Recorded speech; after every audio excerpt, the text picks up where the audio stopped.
everybody. Welcome to historic Homan Stadium here in the Gate City of Nashua, New Hampshire. Jason Roby along with Tom King for this presentation of Division I baseball here from Holman. And right now we're in a weather delay. I heard that music. I thought I had died.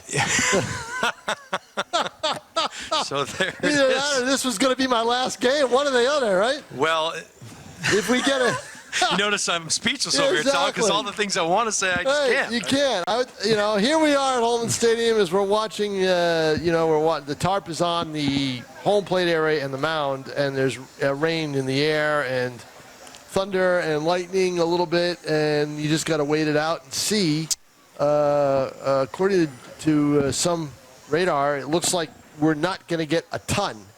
Yeah. So if they can wait it out and the field will stay fine in the infield and the lightning will stop, and which I haven't seen any lightning. I've seen 2 strikes, Tom, and every time you see one, the clock resets back at 0. It's a 30-minute delay. Right. And so we saw one probably, I'm going to say, maybe 8 or 9 minutes ago. So add on to that another 21 minutes till we start this one based on the weather delay. This is a pitcher's duel here tonight, Tom. It should be a good one if we can get it in between Nationalist Jonathan Medrano and Bishop Guertin Sam Franco, but both of those two guys will take a back seat to Mother Nature. And we're going to be in a delay for at least the next 20-plus minutes. That would be our guess. That's right. So we invite people to listen to the music from my funeral, and then we'll be all set, right? That's it. So that's it. All right, stay tuned, everybody. We will hopefully be back with the first pitch as soon as we get the A-OK from the umpires. Jason Roby, Tom King, Pete Johnson is the executive producer. The man on the moving pictures is Tim Diesel O'Neill. We'll be right back with first pitch. Fingers crossed.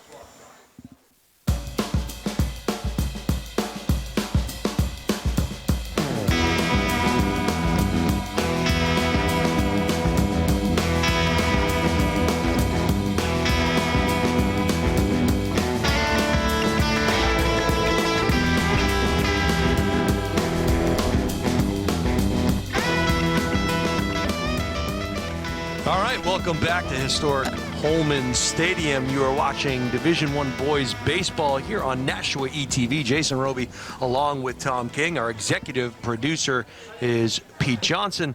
And the man on the moving pictures is Tim Diesel O'Neill. You can see the coaches meeting at the home plate, meeting the officials. They're going over the ground rules here at the stadium. And it looks like, Tom, we're getting ready to play some baseball. Well, that's good, because if they weren't able to play today, my guess is they might have had to wait until Saturday to play. Yeah, of course, the Nashua Silver Knights are slated to start here this week, right, Tom? They're going to they're going to workouts tomorrow starting at noon, Thursday, and in the early afternoon on Thursday, and then North is here in the later afternoon for a game against Bedford, and then Friday the Silver Knights open up, so there won't be anybody in here then.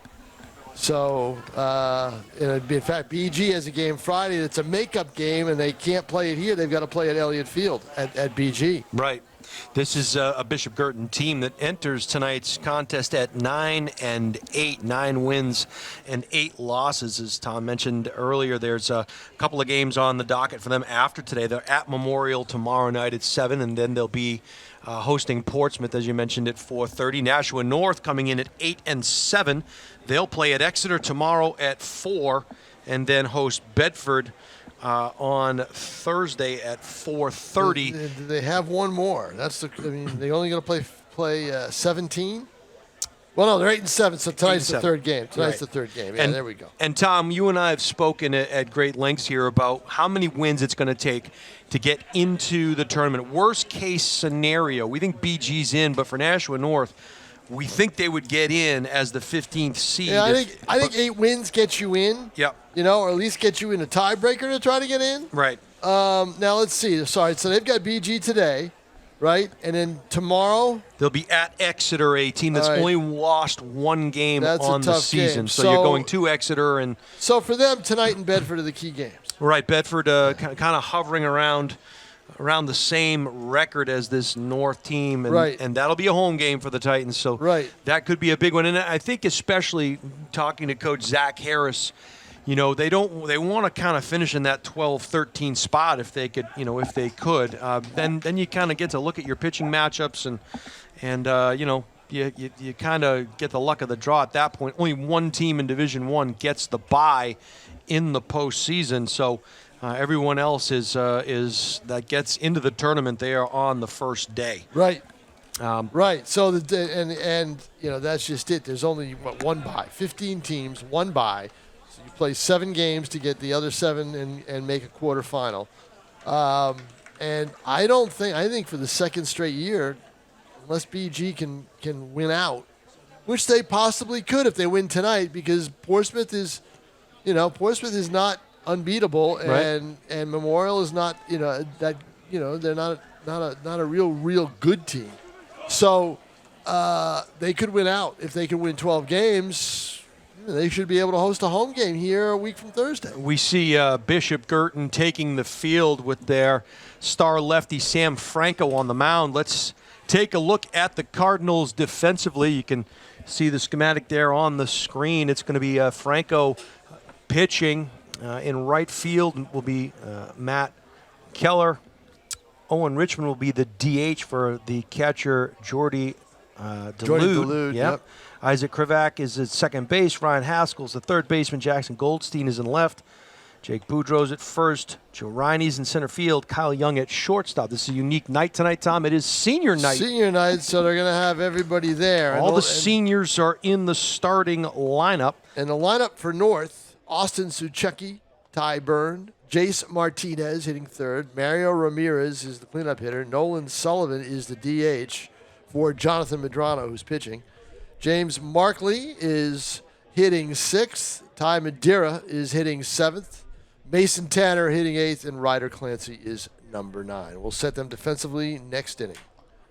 Should be a real pitcher's duel here tonight with Jonathan Medrano for North and Sam Franco for Bishop Guertin. We've had a chance to see Franco, and Tom, you saw Medrano, who you'll see at the bottom of the inning. Who do you like here?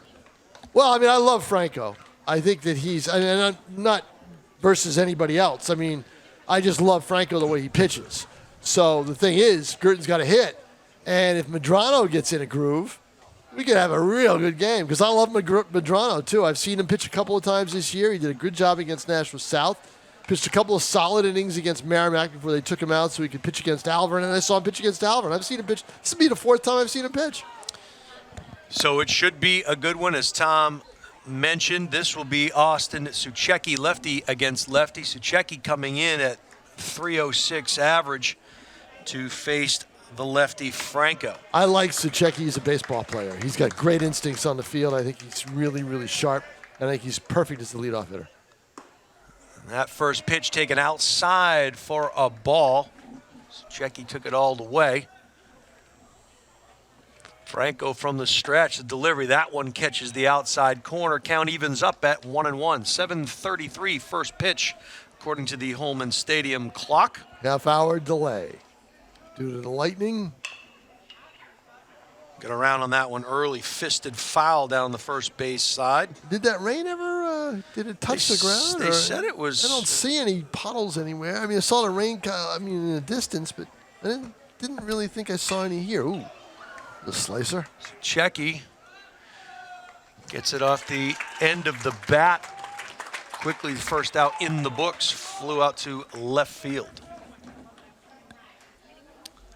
Ty Byrne will make his way into the box. That's the right idea, though. Go the other way with a pitcher like Franco, who's very deliberate, very smooth in his delivery, likes to pitch.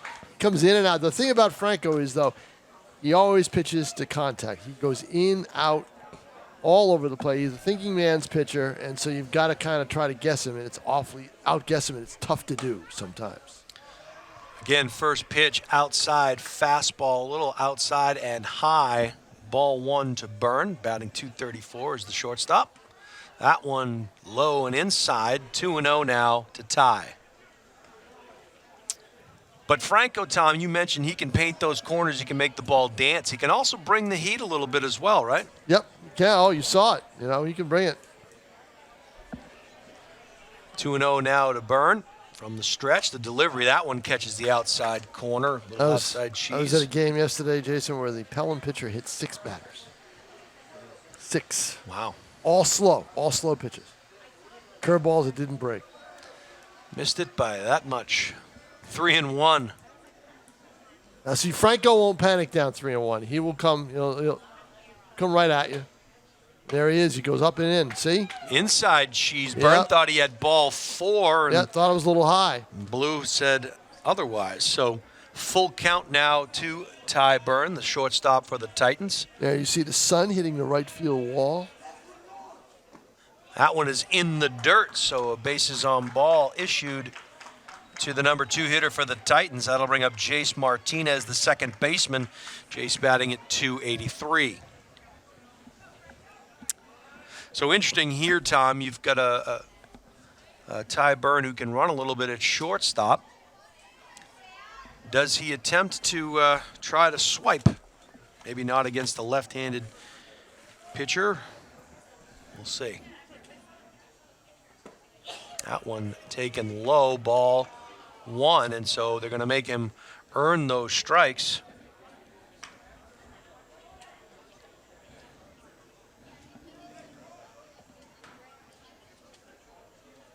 From the stretch, the delivery, swing, and that one comes back towards the right outside of Tom King's window. Yeah, I didn't bring my glove.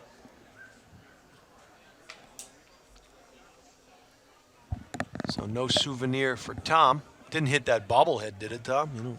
You know, there's a bobblehead. You know, my bobblehead's gone. What? It's gone. Somebody took it. That one goes back to Tom King again, and the runner was off on the pitch. So. I got Kendall Reyes is in here. Yep. And I have the former longtime Silver Knight Ryan Sullivan. Okay. But me, Gonzo. Well, Either somebody threw it against a wall somewhere, or it's they've got it over their fireplace. I can assure you, or in their fireplace, Yeah, as it were. Could be.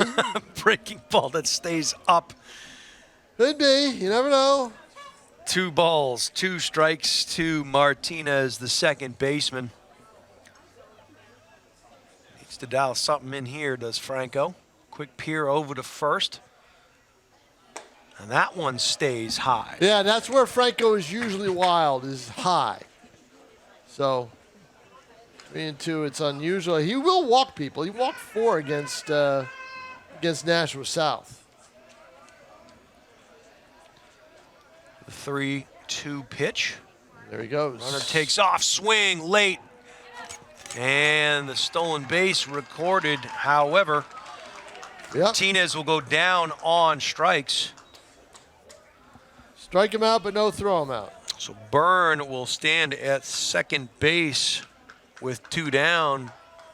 Mario Ramirez, the catcher, batting cleanup, .205 batting average here.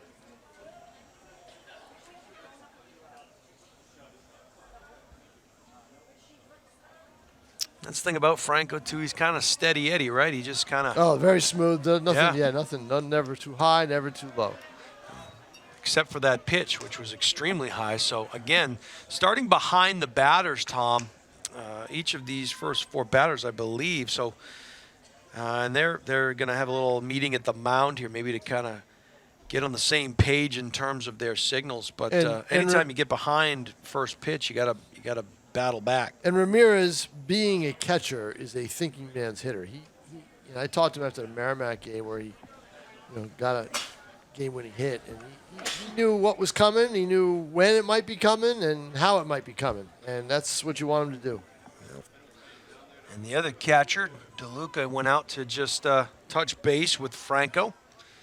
Maybe calm down a little bit. You get kind of amped up for these North's BG games, these Nashua games. Yep. That one foul. That's right. how you beat a Franco. You don't try to power him and pull him.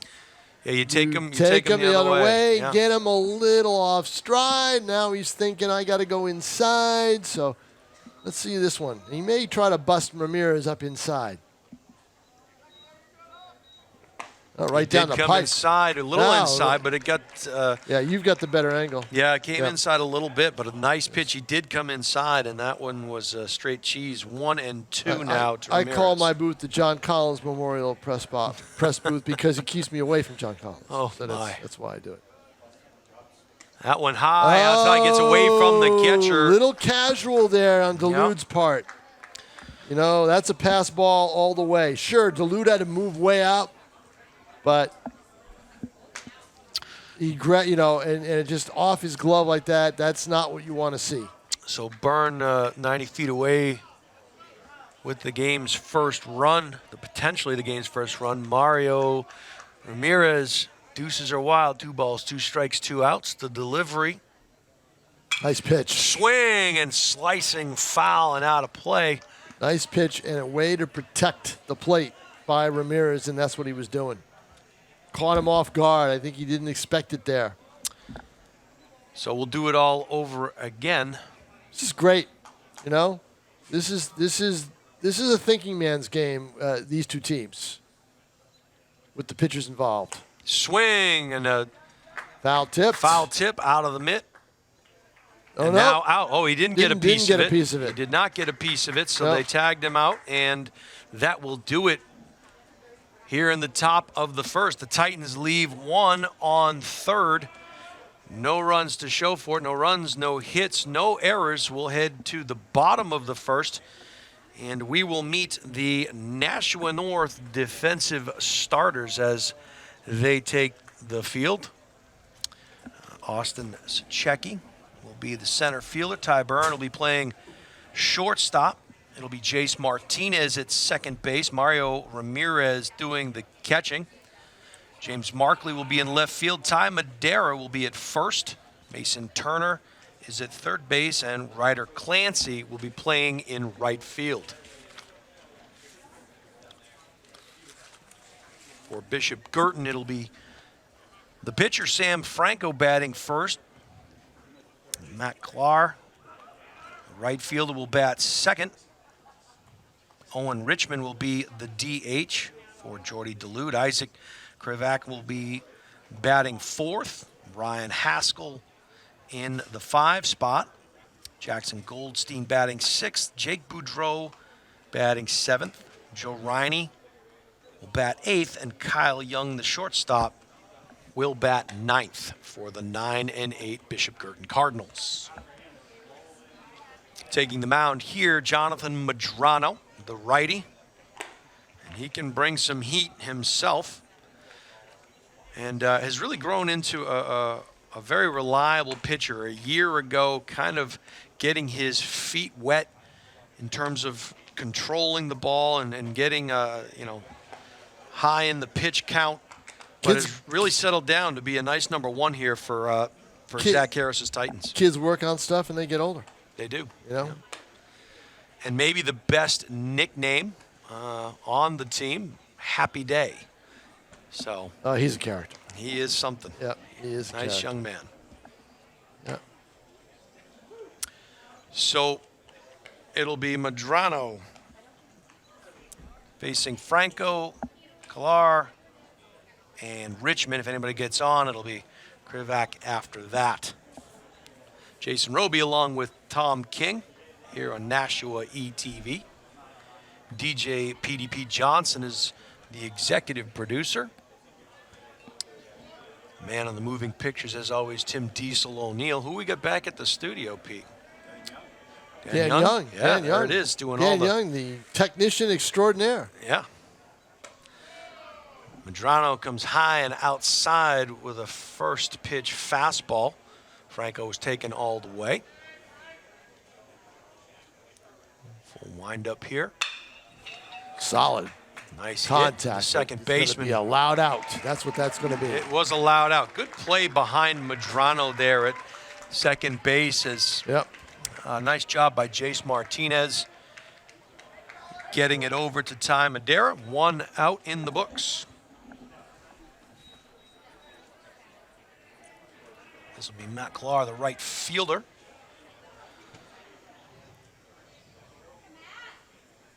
Swing, foul out of play into the netting, just above the Bishop Guertin dugout.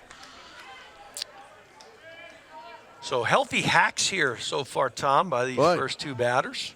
About an hour ago, Tim O'Neill was predicting the end of the world.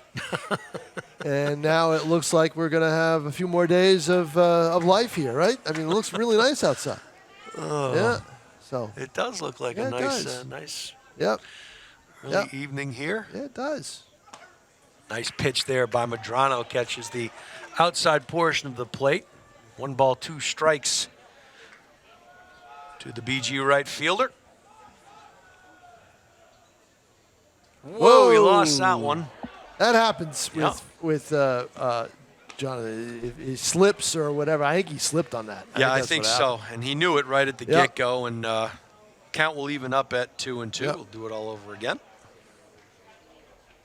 Swing and a miss and high inside cheese. He is all about the heat. That is Jonathan Medrano's pitch, right? He is all about that. And offense is been a problem in my mind from what I see for Bishop Guertin this year. And I talked to Scott Painter about it the last time I saw him. He said, "You're right." He said, we got to compete a little bit more at the plate. High and inside for ball 1 to Owen Richmond, the DH. Senior digs in. Ahead 1-0 against Medrano. Swing, no swing rather. Speed down the pipe as Medrano evens the count up 1-1.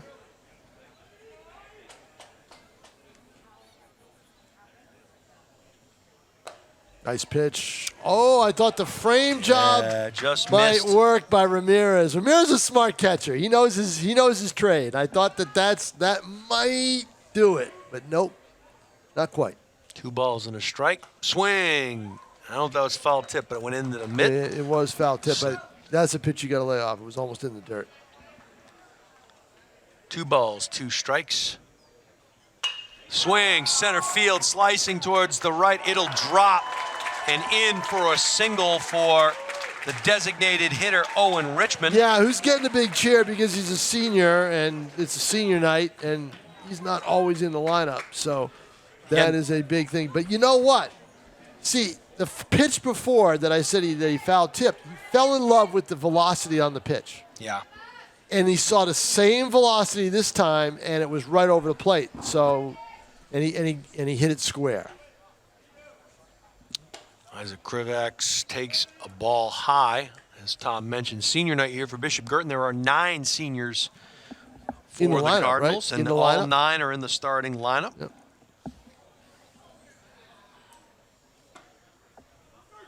Off speed, called strike. Nice pitch by Medrano. Count evens up at 1-1. Check over to first and see what kind of a lead Richmond has. Not a very big lead.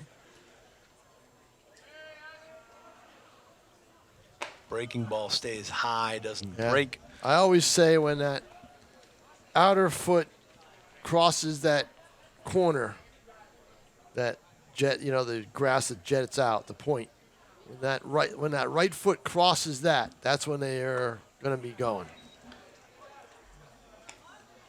Medrano had it going there as count evens up at 2-2. We'll see what Jonathan. He's going to throw speed. His battery might dial in here. He's going to throw speed. Contact, slow foul. Roller. It'll go foul, picked up in foul territory by Tanner. We'll do it all over again. So he's going to go speed, and Guertin's hitters have got to pick that up like Richmond did. Boy, it's a nice breeze coming in here. It's cool. It's not the humidity we had before. Yeah, it definitely dropped temperature-wise. Yep. It was a muggy day today. It was a heavy day. Into the 80s at one point. Snap throw back down to first. They didn't get him, but what a great throw by Ramirez. Great throw by Ramirez. The right hand of Richmond got in there just in time. Or no, his right hand. His right hand, Yep. Something like that. In that particular play, you want to come in with your left hand. Right. No, left. Left. Correct. There he goes. Swing. That one's into center field and slicing. Got to be caught. And caught for the 3rd out. Nice job there. Playing it in center field. for the Titans was Suchecki. And so Krivak will end the first inning with a line out to center field. We've come to the end of one. One hit for the Cards. No score. No score. Pitchers duel thus far. No score, unless you want to say Mother Nature won, Tim O'Neill nothing. Anyway, I'm going to head down on the field. Jason Roby, I'll be back in about 2 innings. All right, that is Tom King.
All right, welcome back. We are here at historic Homan Stadium, top of the second inning. 0-0 is your score. Nolan Sullivan will take ball low and away. The DH batting at .333 for the Titans. Lefty versus righty matchup here. Franco high. 2 balls, no strikes now to the 5-hitter Sullivan.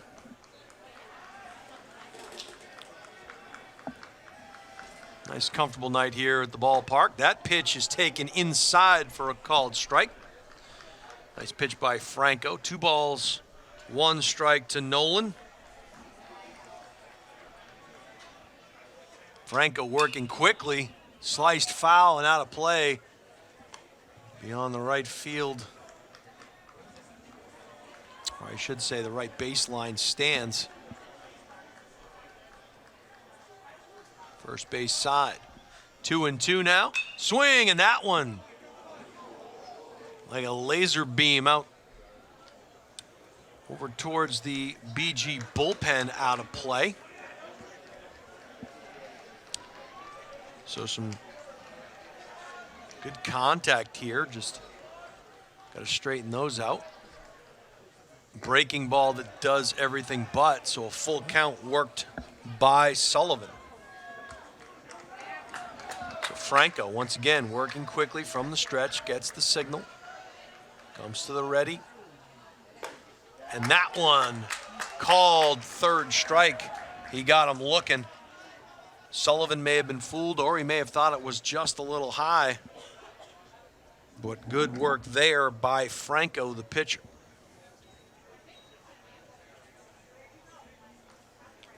This will be James Markley, number 6 hitter, the left fielder, getting his first look. Kind of backing out of the way on that one, and it caught the corner of the inside part of the plate. 0-1 to Markley. Franco went outside there. Count evens up at 1-1.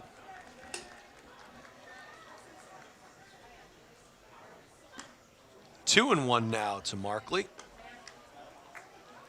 So the one thing we see about Franco, and we saw it against Nashua South, he does work quickly. Time is called and allowed. And it's kind of a windup here, a little pseudo windup where he steps to the side.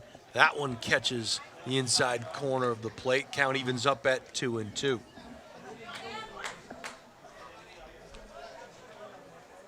Franco trying to record his 4th strikeout, will not get it on that pitch. It is now a full count to James.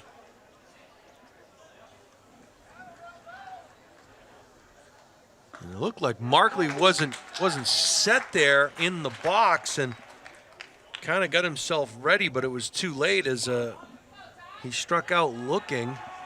So 2 outs quickly here in the top of the second inning. This will be first baseman Ty Madeira. He has the .242 batting average, batting 7th. And now it seems as though Franco's starting to get into a little bit of a groove, working ahead. That one fouled off to the right and out of play over the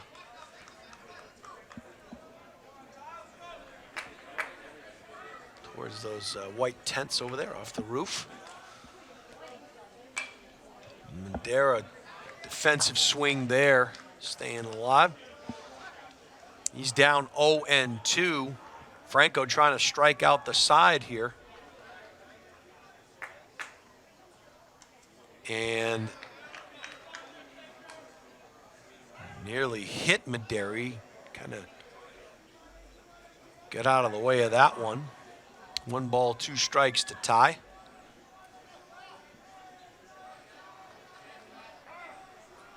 And time called just as Franco was getting into his miniature windup.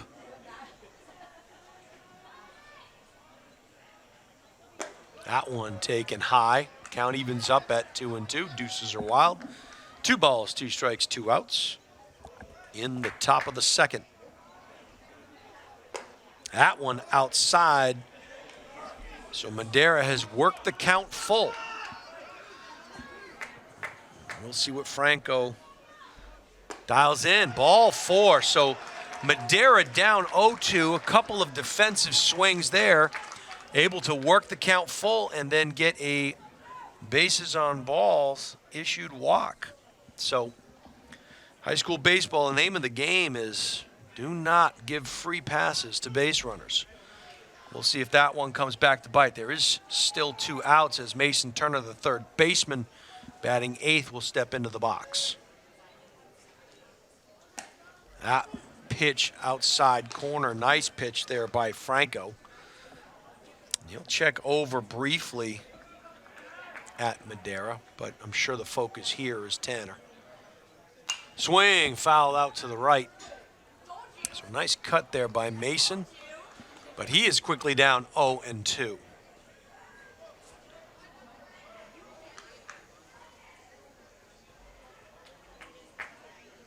comes the pitch. Swing, nope, it's high, outside.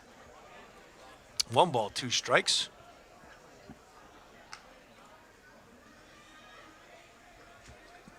Mason batting 122 on the season. Madeira. Tanner had to jackknife out of the way of that one. Count evens up at 2-2. Once again, deuces are wild. Oh, and he got him on the inside cheese. Turner strikes out looking. All 3 outs come via the backwards K.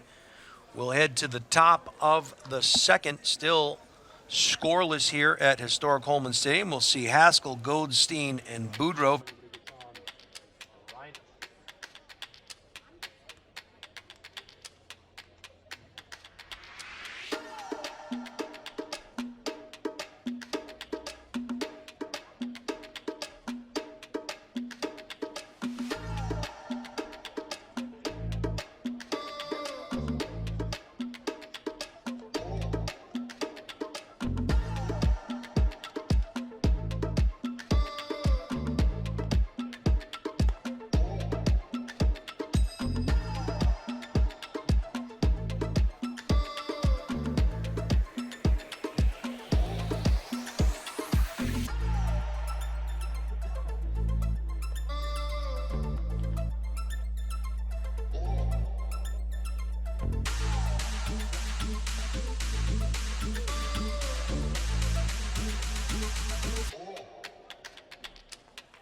All right, we are back here at historic Homan Stadium.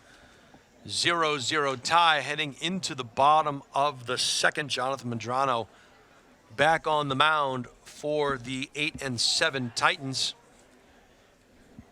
And Ryan Haskell, the 5-hitter for BG, will get his first look at Medrano.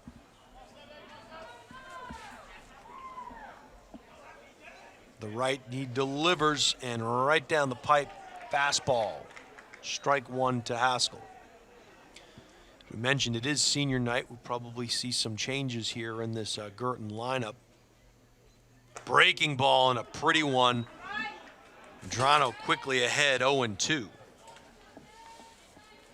That was the nicest breaking ball that Jonathan has thrown here so far.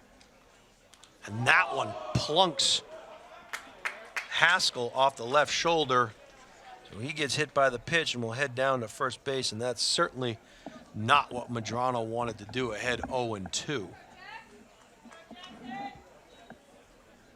Jackson Goldstein, the left fielder, 6th in the order, will get his first look at Medrano. Haskell down on first base, shook it off. Modest lead, another fastball outside part of the plate called strike against Goldstein.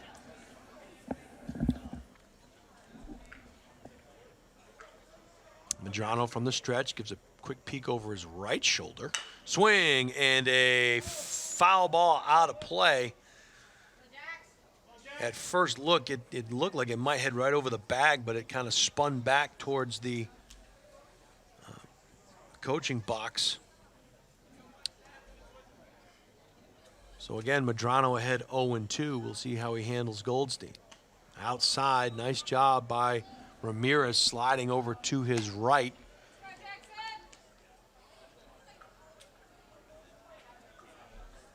One ball, two strikes to Jackson. That one smoked into center field, and he got a late jump on it, but able to recover nicely for the Titans. That was Austin Suchecki. And at first, it looked like it was going to carry a little bit deeper than it did. Good read by Suchecki to record the first out. This will bring up Jake Boudreau, the first baseman. One down and a runner on first. Quick throw back over to Madeira. Sliding in safely was Haskell. Sometimes it's good just to check on him, even if that play is not close. And just missing on the outside part of the plate was Medrano. Jake Boudreau ahead 1-0. Swing and a miss. That was a good pitch by Medrano. May have fooled Boudreau a little bit on that one. Count evens up at 1-1. And that's going to get into the gap. Went the other way with it. Nice piece of hitting there by Jake Boudreau. And now the Cards have something going here with one down in the bottom of the second. Runners on first and second. Haskell, who was hit by a pitch, will advance to second. Boudreau stands at first. Now Joe Riney, the center fielder, with a chance to get an RBI for the Cardinals. Swing and a miss there. Medrano quickly ahead, 0-1. Double play ball potential here. Nice pitch there by Medrano. He just rid back and let that one fly. 0-2 now to the 8-hitter Riney. Ooh, and if he missed, it wasn't by that much. 1 ball, 2 strikes. A little bit of chatter from the fans in the stands here. Medrano from the stretch. That one high and outside. Count evens up at 2-2. So some chirping now emanating from both sides of the stands here and in the dugouts. Swing and a miss, and that was a Medrano was not fooling around on that one.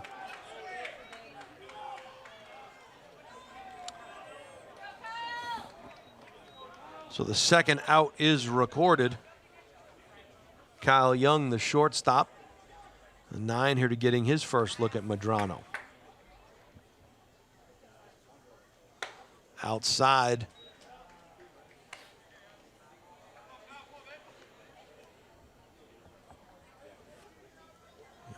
Wonder if you have to get too fancy here.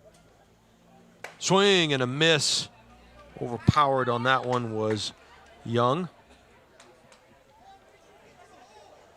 2 down here, bottom of the second. Count even at 1-1. Off speed stays a little high. Medrano behind 2-1. 8:05 here on the clock. And that one stays high. So 3-1 to the 9-hitter Kyle Young.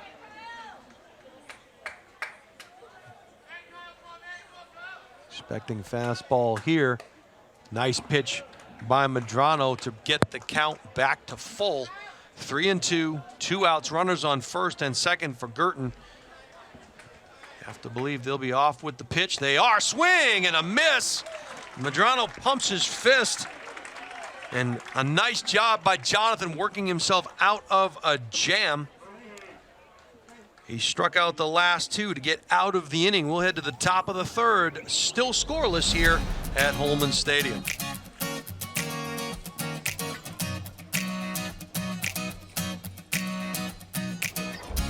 You have lights, Tim?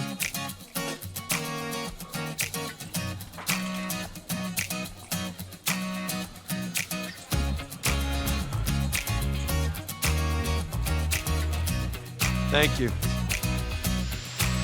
I'm like, I'm getting old. I can't see. I'm like, wait a minute. I think there's lights here.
And welcome back to historic Homan Stadium. It turned into a pretty good Tuesday night here. I want to thank you all for joining us if you're watching us on Nashua ETV.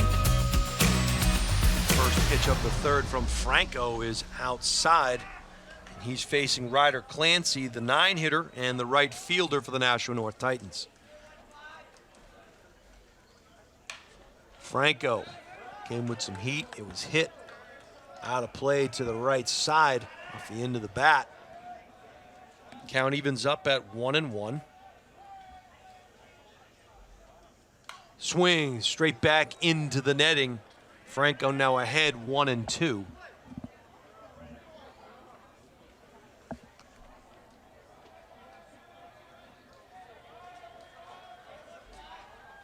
That one inside, and he got the inside corner of the plate to strike out Clancy looking. So good control of that pitch by Franco. He faced 8 batters through the first 2 innings. Meanwhile, his counterpart on the Titans has faced 9. Back to the top of the order, Secchi lays off of that pitch and is ahead 1-0. Secchi flew out to left field in his first at bat.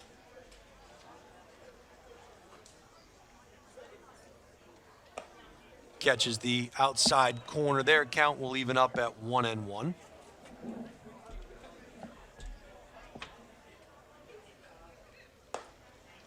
And that one catches the inside portion, or excuse me, the outside portion of the plate as well. Suchecki down 1-2, gonna have to get defensive. Fouls one off to the left side towards the Titan dugout. It'll roll out towards the Nashua North bullpen. So staying alive is Suchecki. That one, he waited on it, he just couldn't make the contact, and a nice pitch by Franco as down on strikes goes Suchecki.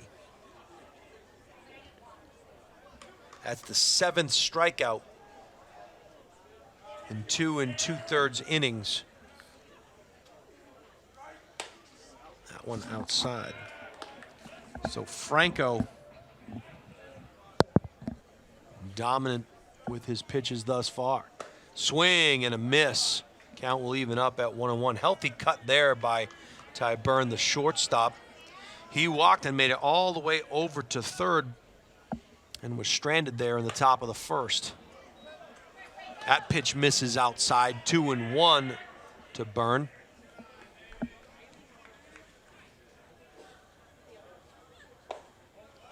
That ball inside low. So 3-1 to the Titan shortstop. And that's a called strike. Full count now. 3 balls, 2 strikes, 2 outs to Ty Byrne. Franco continuing to work at a quick pace and striking out the side. Ty Byrne will go down looking. And that was a fast third inning. We'll go to the bottom of the third. We'll be right back.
All right, welcome back to historic Homan Stadium. We are at the bottom of the third. Sam Franco, the first batter here this inning. He will take ball outside. And Medrano behind 1-0 so far here in the game. Franco has helped his cause pitching, and he fouls one back and out of play to the left. Count will even up at 1-1.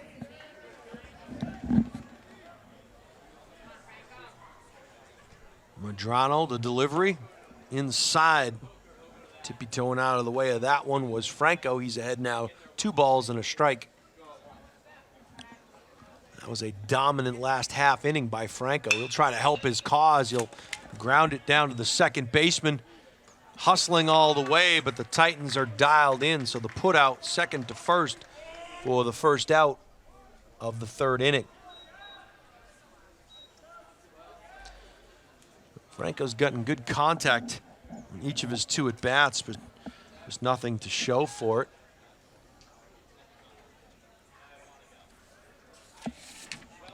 This is number 12, Gavin Santos. getting his first look at Medrano. Santos, I believe, the 9th grade shortstop.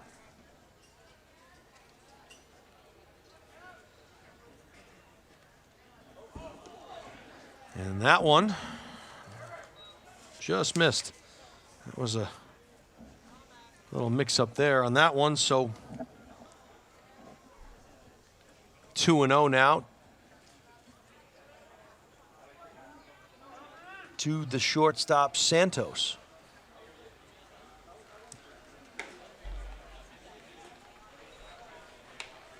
And quickly, it is a 3-0 count to Gavin. Medrano dials one back. Gavin was just going to leave the bat on his shoulder, and why not make him earn those strikes. 3-1 now with one down. Swing and a high grounder. Tanner's there, has all kinds of time. Quick flick over to first base. The second out is recorded.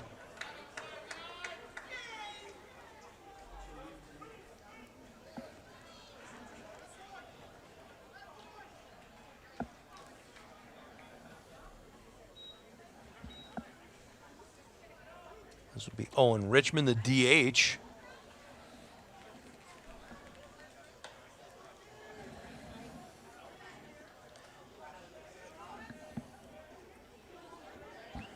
He had a line drive to center field back in the first inning, trying to get on base again.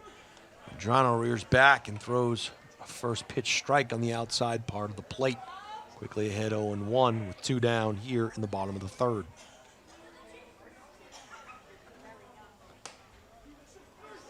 Framed nicely there by the catcher Ramirez.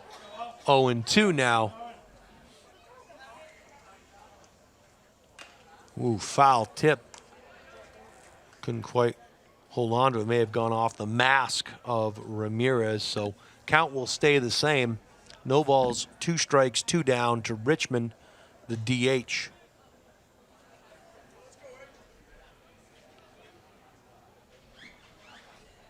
Breaking ball stays a little high. Too far outside. Definitely had some movement there, but Richmond would have none of it. 1 ball, 2 strikes. Swing and a miss. Inside Cheese had no chance there. That was in on the wrists of Richmond. And the third inning will come to an end. So as fast as Franco was able to do it, anything you can do, I can do better. Medrano gets 3 quick outs. We'll head to the top of the 4th. We'll be right back after this.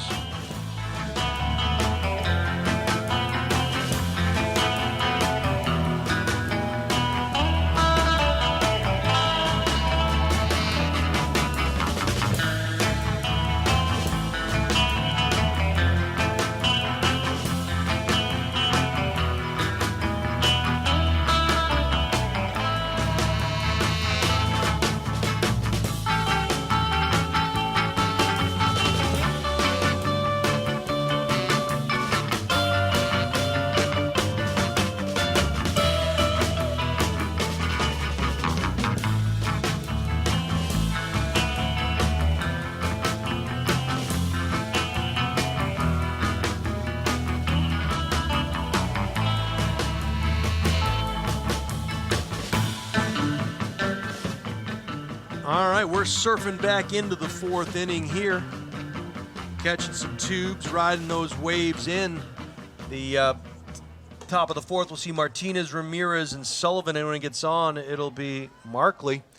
And want to welcome all of you. If you're watching on Roku, you can search Nashua Community TV. If you have Apple TV, if you're watching on channel 22, or if you're on the tinyurl.com/Nashua ETV stream, welcome.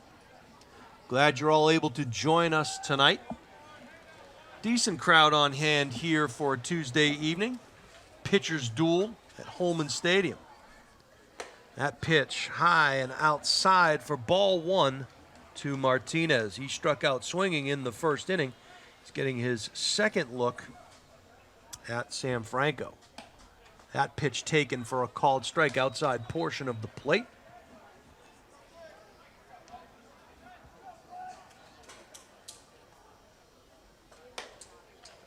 A little high, 2 balls and a strike now to Jace.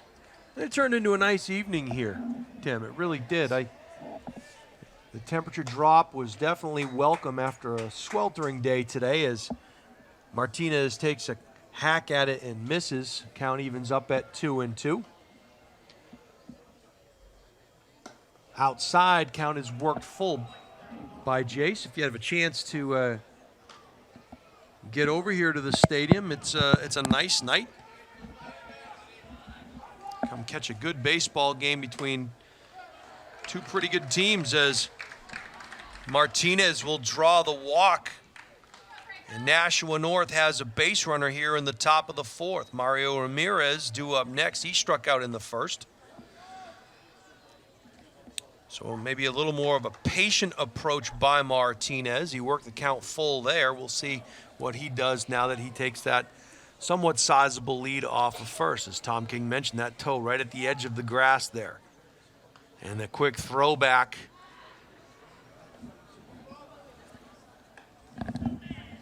We'll see what Coach Zach Harris has dialed in here. Going to try and maybe manufacture a run, maybe get a runner in scoring position. The bunt. Pitch taken high, 1 ball, no strikes to Ramirez.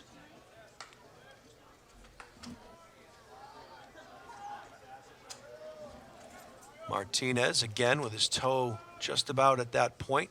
The bunt is squared up for, and a nice bunt down the first baseline. Good hustle. They'll have to make a play. They do. But manufacturing a base runner, getting him on to second base, chance to push the first run of the game across. A nice job by Ramirez as he sacrificed himself to move Martinez over to second. And the Titans have something going here in the top of the 4th.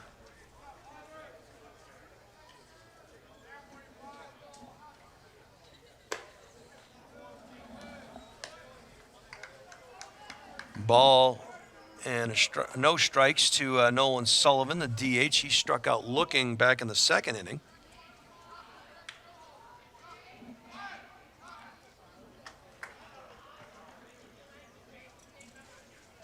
Martinez drawing the attention of Franco. With 1 down here, we'll see if trying to make something happen. Swing goes the other way with it. And a nice job of hitting. And Harris was sending the runner who tripped around third, and I have to be honest with you, maybe not the worst thing that could have happened. They may have had him dead to rights, but Coach Zach Harris trying to get that first run across the board, and nice piece of hitting there by Sullivan.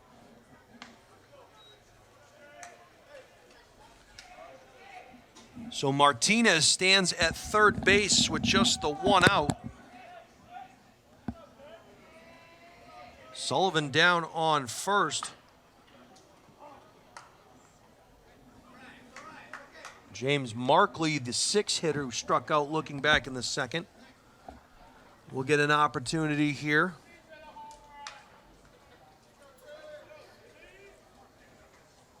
Didn't know if they had the squeeze in there. Someone was yelling that from the bleachers. The ultimate manufactured run. Markley took a good hack at it. Little defensive indifference. They got the steal, but the first run is across the plate.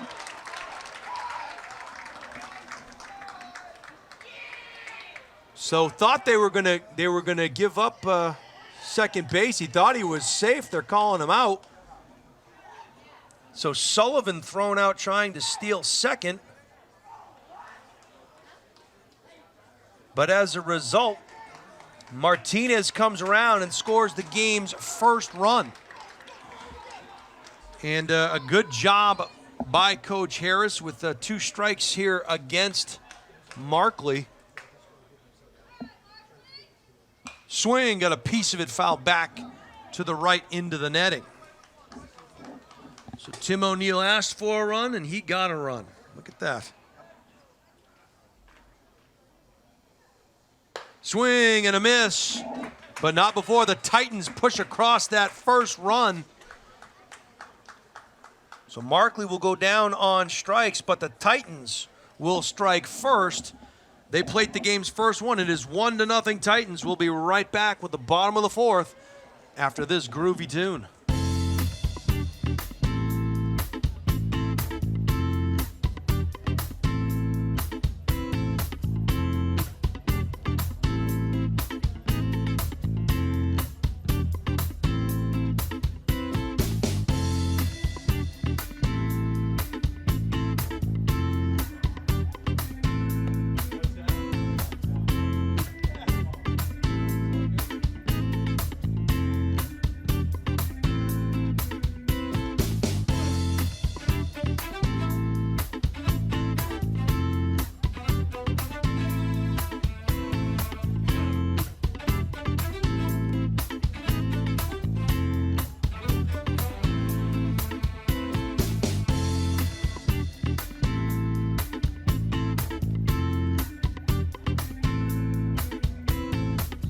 Welcome back to historic Homan Stadium. The Titans playing a little small ball, manufacturing a run there. And they have the first plated run of the evening up on the Bishop Guertin Cardinals 1-0. Jason Roby along with Tom King. DJ Pete Johnston is on our executive producer. That one roped into center field, or left field rather. So first pitch swinging all the way was Isaac Krivak, the second baseman. He'll single to start things off here. Of course, the man, go ahead. Oh, look. You know that you're not going to get a lot of hits off of Franco, right? But you got one that inning. So you're going to have to do what they did and go for the bunt, and try to move the runner along. Shades of Louis Aparicio in 1972 when he slipped around third and didn't make it. And I said, oh, that may be a sign. You never know. And well, I think he may have had him, Tom. Had he kept his feet, I think he was out at home. He was out. Yep. But I like the aggressive call by Coach Harris at third base, down the third baseline. He was sending him, and he was sending him. But I wonder why he slipped. He might have slipped because he put the brakes on it and was told no. That could be. You know, that's the thing. I mean, Harris was so far down the third baseline, he could have stepped on home. So but maybe that double steal, that first and third play will get you every time. You either have to concede the base at second base or try to pick him off at first. Yeah, no doubt about it. Yep. Swing, and that will be a high bouncer to the first baseman, Madera. Yeah. He'll step on first, but the runner advanced. So yeah, but you know what? Guertin's got to get the bats and get him in. That's the thing. You know, that was a hit-and-run play and takes him out of the double play, but still, offense has been the problem for Guertin this year. Well, small ball, manufacturing runs, and a ball gets by the catcher. And that helps. Now you've got a runner on third. If I go by how many wild pitches and walks and everything else a team has allowed runs in, I mean, the best quote of the year is Zach Harris's, look, high school baseball games are usually lost. They're not won. And what he means by that is mistakes. Yep. Nice pitch there. See, this guy by Medrano. Medrano can throw. I mean, he'll bear down with a runner at third. He'll know what he's got to do. The only thing you don't want him to do is overthrow and throw it over everybody's head. Goldstein takes an inside pitch. Nice pitch. Yeah, Goldstein, I'm not sure he liked it, but it definitely caught the inside part of the plate. He's down 1-2. You know what? That's the best strike of all because it's a strike you can't hit. Outside there, just missed on that one. Count will even up at 2-2. One down here, bottom of the fourth, and the Cardinals quickly get a runner over to third. We'll see if they can manufacture a run of their own here. They need a fly ball to do it, or a ground ball through the infield in. Zach Harris infield is in. That tells you something, doesn't it? Sure does. Swing, foul back, and out of play to the right side. I'll tell you what, though, it's tough to face Medrano when you got two strikes on you because he will just blow it right by you. The good news is if you're a batter, you know what's coming. You just got to, and there it is. And there it is, right to the third. They look over to third. Nice job there. Second baseman in, right to him. Well done, and you have to look back at the decision to play the infield in, Tom, with one out to keep that run from from Sure. scoring. Nice job there by the Titans. Yeah, North's not conceding anything. It's the last week of the regular season. You need to win as many games as you can to get your as high a seed as you can, and even just get in. And that'll do it. Jake Boudreau had a single in the first inning, single to left. He's getting his second look at Medrano, quickly ahead 1-0. Swing and a miss.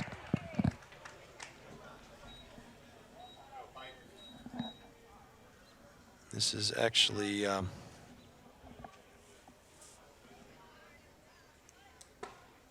ball low.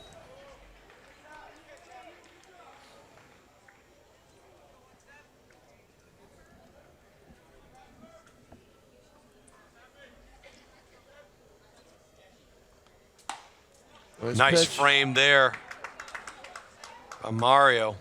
Thing you got to guard against. Mario's got to make sure the ball doesn't get by him. This is Colby Piper, who's batting now for. And Piper. Oh, my! Oh, Medrano started walking towards the dugout. He sure Thought he had it. So did Ramirez. He thought he had it too. He was ready. He was starting to move, and now timeout, and they want to calm Medrano down a little bit. Not a bad move. They've done that before. They come right out and say, "Don't do that." Wait till the umpire calls it. Well, the one thing Medrano did that I liked is after he didn't get the call, he kind of he touched his chest and said, "My fault. I thought it was." Yep. So, my bad. I apologize. I don't think it was done out of disrespect. I think he just liked the pitch.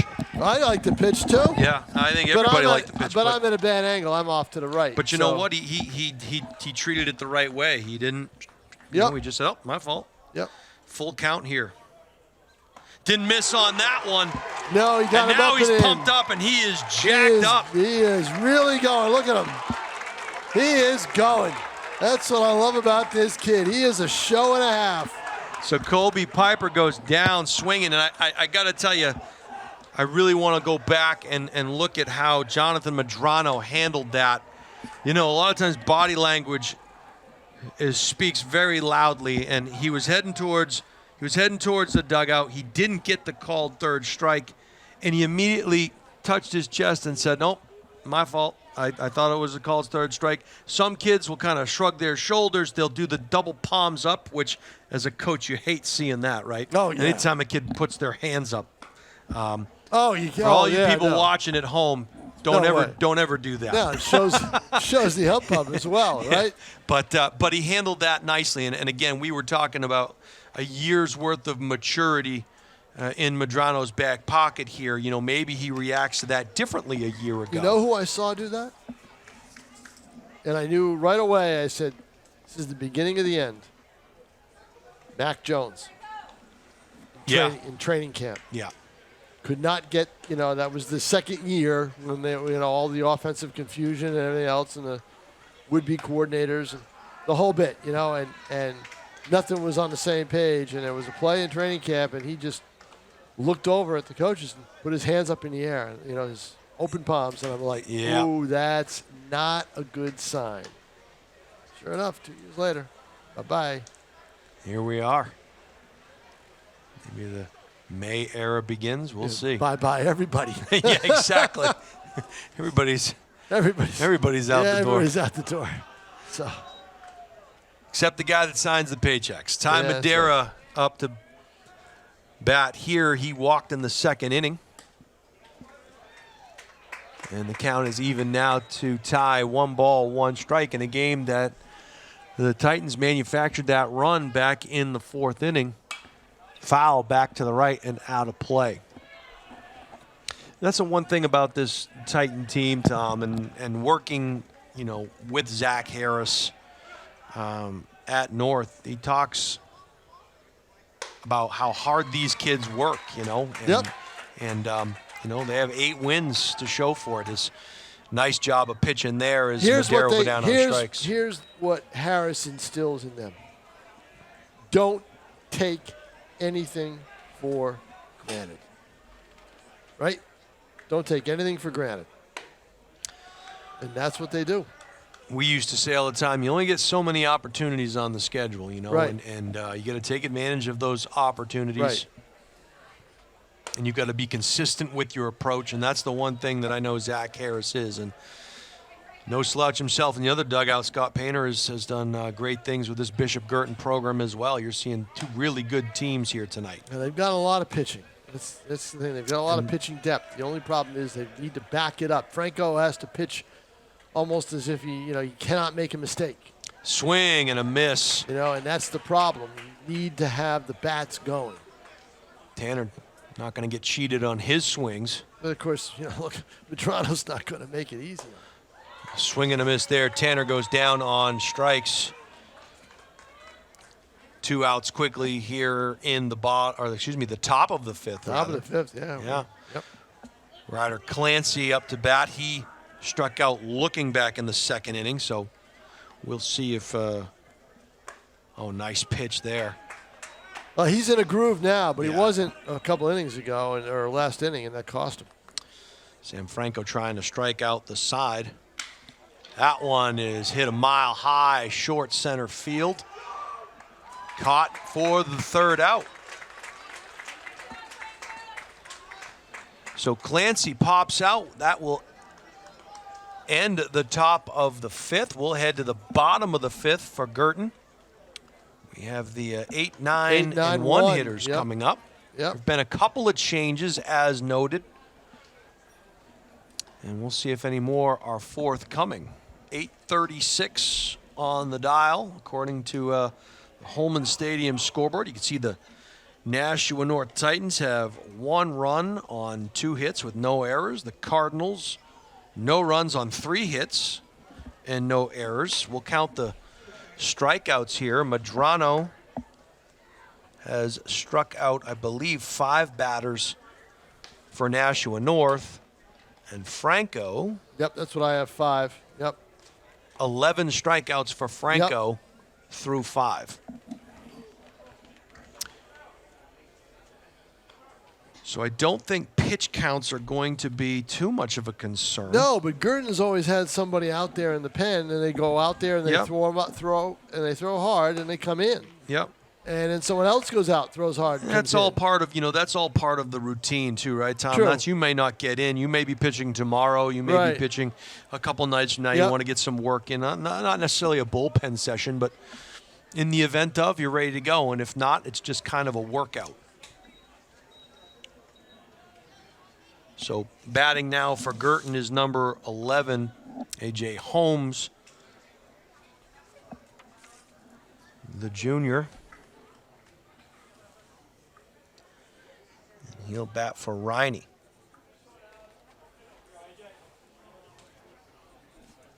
Get his first look at Medrano.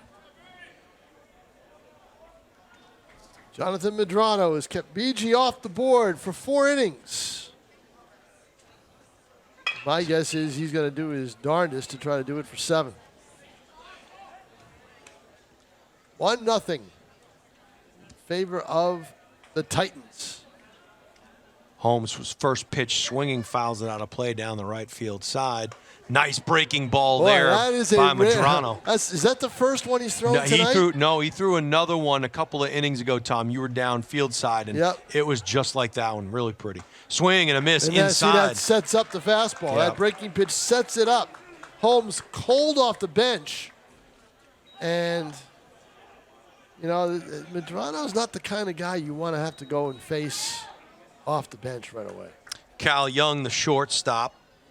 He struck out swinging in the second inning. He'll get his second look. Medrano catches the outside portion of the plate, called strike 1.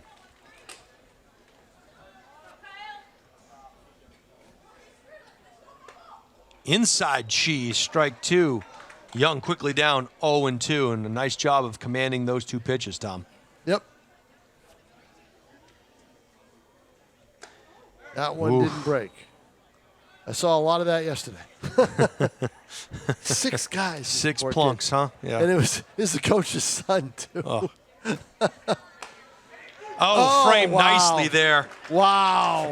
And what a great job of framing by Ramirez. Backwards K in the book. Young down on strikes. That 1 run That's probably going to hold up. Maybe they get more. You never know. Franco has had a couple of good swings here against Medrano. Good contact. They've both been outs. We'll see what he can do his third time through. Swing and a miss. Medrano doing a nice job working the outside part of the plate, and Franco kind of pulled his head to the right field side. Quickly down 0-1. Came outside again, misses on that one. Count evens up at 1-1 with 2 down here in the bottom of the 5th inning. Yep, another grounder to second. This is third time, right? 0 for 3. Good solid contact. All but pulled to second base. Yep. So a ground out to second. This We'll is finish what, things in the 5th. This is what I've been talking about with the Cardinals. Their weakness is the offense. You know, against bad pitching or not, mediocre pitching, they can power it. They can do it. But against, look at everybody else against good pitching. But they seem to have problems against, some halfway decent starters. They're not able to figure it out at the plate. Well, the good news for the Cardinals, you see the glass as being half full here, is that it's just a 1-0 advantage for the Titans. So it's something that you get a walk here, a stolen base there, a pass ball, and suddenly you've got the tying run at third base. And the only way, the way Medrano is throwing, is if Medrano beats himself, but with balls over the catcher's head and bounces past the catcher and things like that allow a runner to move around without the benefit of a hit. Well, so in my mind, that's the only way. For me, the way he is tonight. This is a huge inning for the Titans, because if they can plate one more, I think that breathing room, makes things a little bit easier for Medrano. 2-0 is a world of difference from 1-0. The way he's throwing, 2-0 is like 5-0. And Suchecki going to get the first opportunity here in the top of the 6th inning. He is 0 for 2. He flew out to left field in the first and struck out swinging in the third. He'll get his third look at Franco, who is high and outside for ball 1. And frankly, you have to wonder, he's probably a little bit frustrated on the at-bats more than anything. That one is a little high, just a touch inside. 2-0 now to Suchecki. Nice pitch by Franco outside portion of the plate.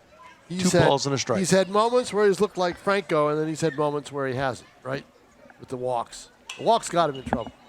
Count evens up at 2-2 as Suchecki fouls one back into the stands. The run scores on a leadoff walk.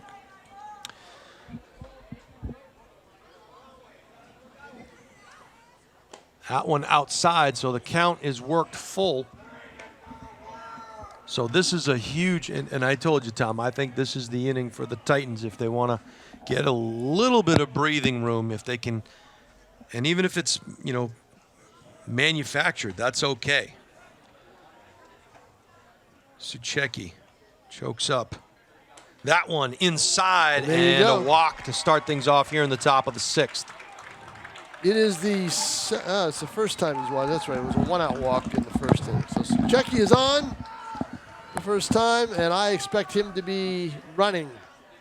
And let's see, with a leadoff guy on, we may also get the bunt in play once again.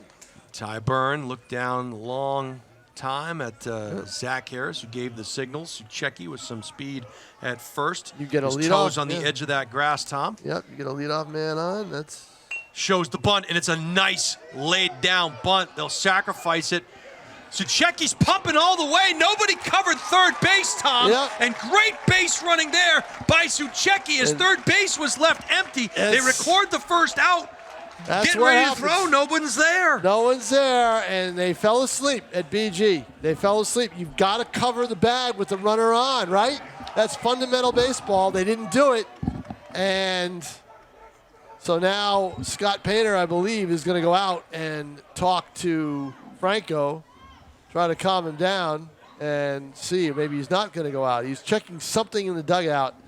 Don't know what they what they're looking for, but let's see what he comes out and says. So what they're going to do is try to be they're going to the bullpen. Yeah, Yep. Franco's coming out, and I think some emotion being shown there, maybe by Franco in the. It's still just the 1-0, But they're going I to the told you bullpen. Suchecki is a very smart baseball player. Yeah. He's got great instincts, and he had the great instincts to do that. Now, my thought is on something like that is Franco gets a nice round of applause here on senior night. He heads over to the dugout. Who's taking the mound here, Tom? We get a number. Can't see it yet.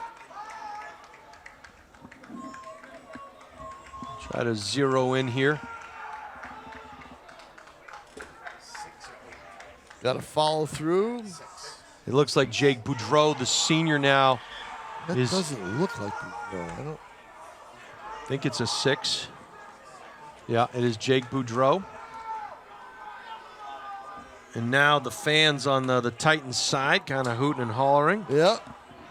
Because they're about to take that 2-0 lead with a runner at third base. Well, but you know what? I also wonder if Zach Harris, Suchecki, the first thing you got to do on a play like that and you get to second is look to your coach at third, right? No doubt. And I bet Harris told him, look, nobody's covering. Come on, come on, come on. So I wasn't it's the job watching of Harris. I wasn't either. The job of the shortstop to get over there. Not sure for the Cardinals what transpired there. The Santos is a freshman. Shortstop He's a good player. Shortstop has got to go over and cover third base. And the backup is the left fielder. He came in. Right. He came in late. So Yep. they were ready to throw. There was just nobody there, and it was a good heads-up play. And it was a good heads-up play by both. I'm sure Harris had something to do with it, Harris and Suchecki, but maybe Suchecki saw it and Harris and started to make that turn. You make that turn automatically, right? So you make that turn automatically. And no one's there. And no one's there, and Harris is saying, come on. So let's see if the Cardinals can escape it or if it's a play that will matter in this ball game. Well, with a runner on third. You're seeing, why North has won 8 games, right? You're seeing why. Yeah. Yep. You play heads-up baseball. You manufacture runs, smart on the base paths up to this point, right? Yep. And new pitcher in the game is Jake Boudreau. Saw a lot of Boudreau shirts being worn in the stands here tonight on senior night. Yep, one of them worn by his father, who, Yep. by the way, I covered in high school. There you go. Yep. That would make you 79, Tom? Yeah, You 79? 109. 109, there it is. Okay. Yep. He played for Nashua, the one Nashua, and Charlie Mellon. Swing, the legend, Charlie Mellon. Yep. Who Bill Dodd is trying to get. Saw Bill Dodd yesterday at Sauhegan, and Bill Dodd's trying to get Charlie Mellon into the NHIAA Hall of Fame. Excellent. Nice pitch. Nice Boudreau. pitch. And Boudreau quickly ahead 0-2 to Jace Martinez. He walked in the 4th and scored that run that we talked about. Struck out swinging in the 1st. So he's got to protect the plate here. That No, one is a that's pass not ball. gonna There'll happen. be a play at the plate. He's in there. He went underneath that tag. He was definitely tagged, Yep. but he slid underneath it. You'll watch it back on Nashua ETV. The ball was thrown back to Boudreau high. And he slid right underneath the And he tag slid crossed, underneath the and tag. crossed the plate, and then Boudreau fell down on top of him. And again, smart base running, slid to the back portion of the Yep. plate. Coach Painter will come out and talk it over. Just when you said, can't let one go by, and Yep. that's what happened. Yep. And that's how you do it. So now Martinez he's down 1-2, but not as much pressure. It was a close play at the plate, no doubt about it, but the fact that it was a little high and Boudreau had to come from above his head down to ground level to make that tag, and in that split instant, at least by my eyes, No, he looked safe. the slide was in there. Yep.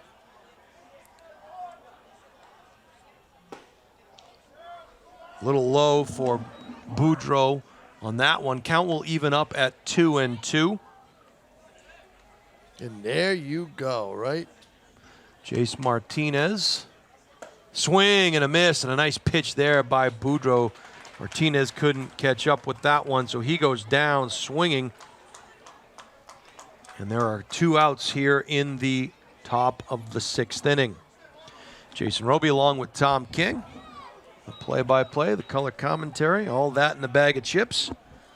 As Mario Ramirez will step into the box. Stop making me hungry.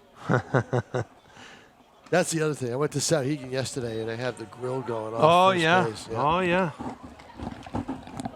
Little meeting at the mound here as he'll talk it over. Just kind of getting on the same page as Boudreau fresh in this half inning.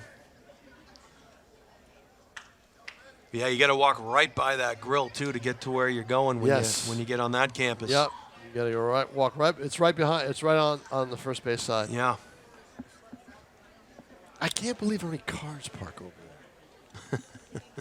I mean, and someone told me, he said, it's amazing. All those cars parked there, and none of them ever get hit. You just, oh. Someone's going to be looking for your car, Tom, at some point. Better be careful. No, I don't park over there. Oh, okay. I park way away from that field. Tom King parks 3 miles away and runs in. Runs in. So, yeah. Oh, yeah. Yep. Mario Ramirez. Get my steps in. Mario Ramirez up 3-0 here to Boudreau. So there are 2 outs in the inning. Boudreau trying to limit the damage by the Titans. And that's a nice pitch there. Called strike 3-1. Ramirez was taken all the way, I'm sure. Yeah, whenever you got that count, you shorten up a little bit, just kind of be a little bit more deliberate to the plate. Like that. That one. Like that. Almost hit him. No, it was but one of caught those. The inside part of the plate. It was a strike that no doubt that you couldn't hit. Yep. Those are the best strikes. Count has been worked full by Boudreau. Rears back, hit right back up the middle. And through. And through. Ramirez with a single to keep the inning going in the top of the 6th from Homan Stadium. That was a good at-bat for Mario. Got ahead 3-0. I don't think I've ever seen and Mario have a bad at-bat. I really don't. He's a smart well, he's kid. a catcher, right, Tom? Yep. So you know the approach, you know, because you're doing the same thing against the other team's battery, and he'll be pinch run for. I didn't get the number that ran out to first. I didn't either, but he's pinch run for a reason. There's going to be a runner going pretty soon. Nolan Sullivan, the DH, is up. So a chance to further extend this inning.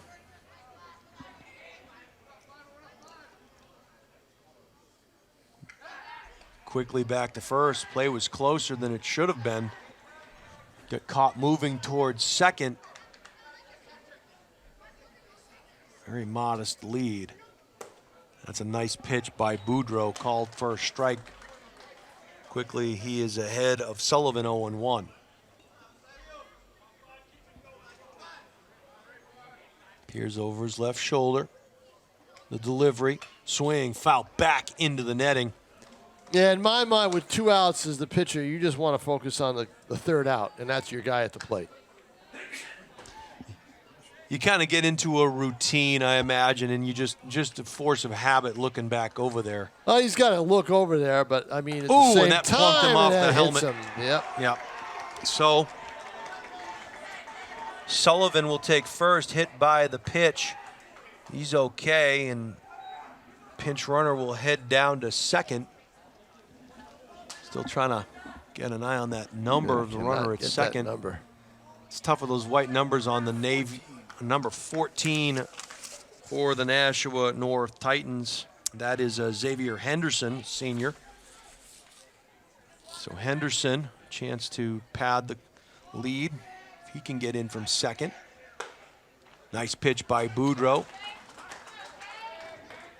Markley, who struck out swinging in the 4th and looking in the 2nd with a chance to extend this inning. Swing and a miss. Markley quickly down 0-2.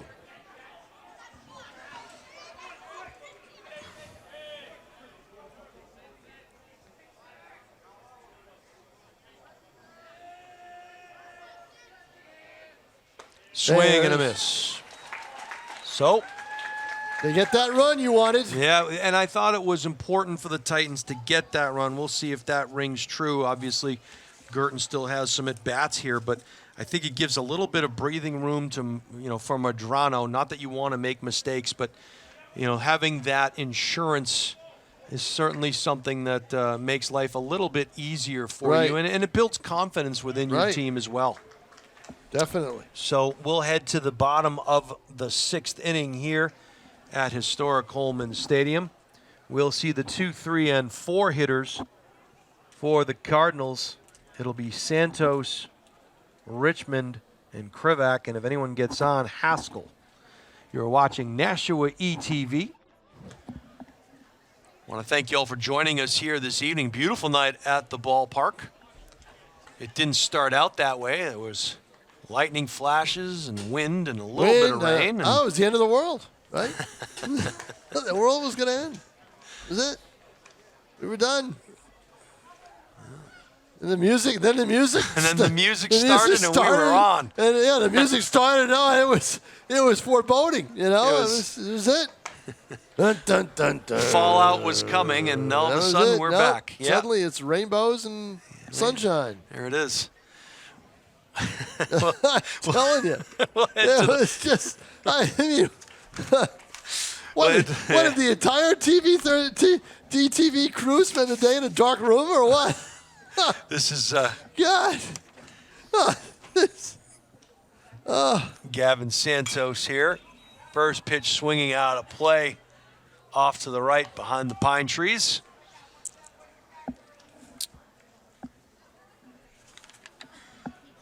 Santos just a freshman. Swing. No swing. No, he didn't swing. Took a called second strike. Sorry, I was looking down. I saw the bat, but it was just I don't know that he could believe it. So 0-2 to Santos. Swing and staying alive there. Just getting a piece of that one.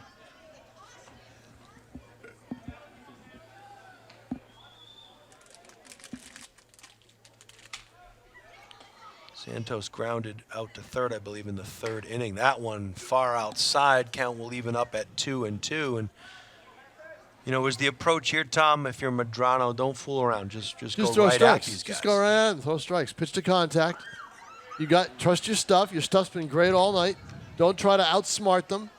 Just throw it by them or throw it where they don't think they can hit it, and it looks like they can. Swing, and that's a laced shot to left field. That one he left out and over, right? Yeah. So that was a nice piece of hitting there by Santos as he will single into left field. And the Cards are in business here with their first batter on base in the bottom of the 6th. Now, shot to left of course, field. It's a lot more important if it was 1-0. That's where that second run comes in. That's right. So we have Ethan Druin. There's a little conversation taking place between the home plate umpire and Coach Painterhead. Need an explanation to something, but we're back in business. Ethan Druin now. A little high there.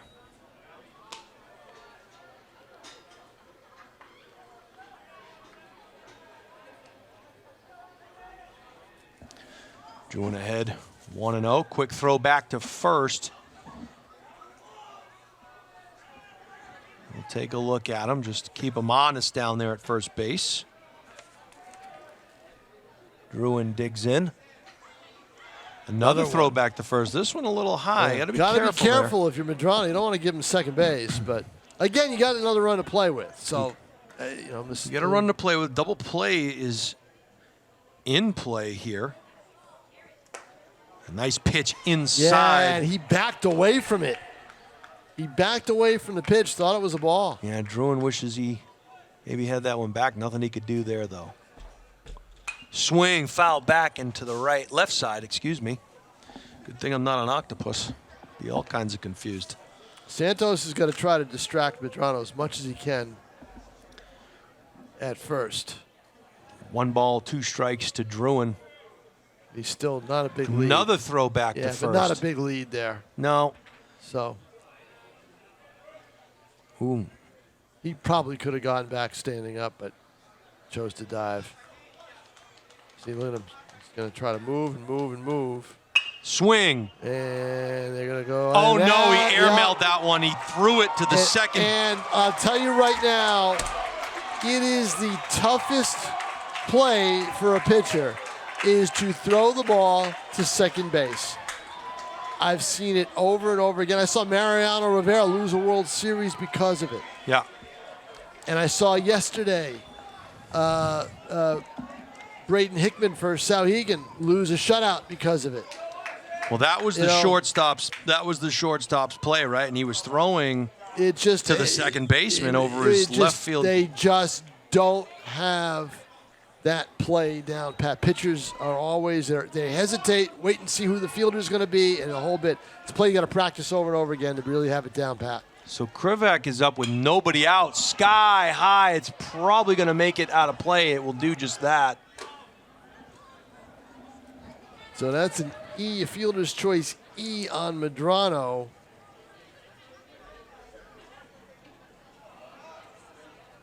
But, hey, again, if you're Guertin, you get first and second, nobody out. You got to take advantage of it, but you also need 2 runs. They can't think that way, though. They just got to think about hits. And Medrano's got to think about pitching to contact and trust his defense. So Medrano in a battle here against the 4-hitter Isaac Krivak. Count is even at 1-1. Swing, and that's going to fall for a base hit, and that's going to plate Guertin's first run. They're on the move, a slip out in left field, and suddenly Guertin has the tying run at third base with nobody out. Well, we've seen the same hit over and over again, right? 2 line drives to left field. They are on Medrano. Why? It's the 6th inning. He's probably lost a couple of miles an hour off that fastball. And Guertin's been on top of it. Now they have first and third and nobody out. And now we'll wait and see what happens. So coming up to bat for the Cards is Ryan Haskell. And interesting for Nashua North, you have an opportunity here to turn 2. Do you take it, or they have the infield, or at least they're in at third base here. But they are definitely deep at second and short. So they'll see if Medrano can work his way out of this one. Called first strike. You stealing second here, Tom, or are you with nobody down? I'm going to do the first and third. Well, I don't know how much speed is at first, so I think you're hitting. Might as well just keep hitting, right? I don't know.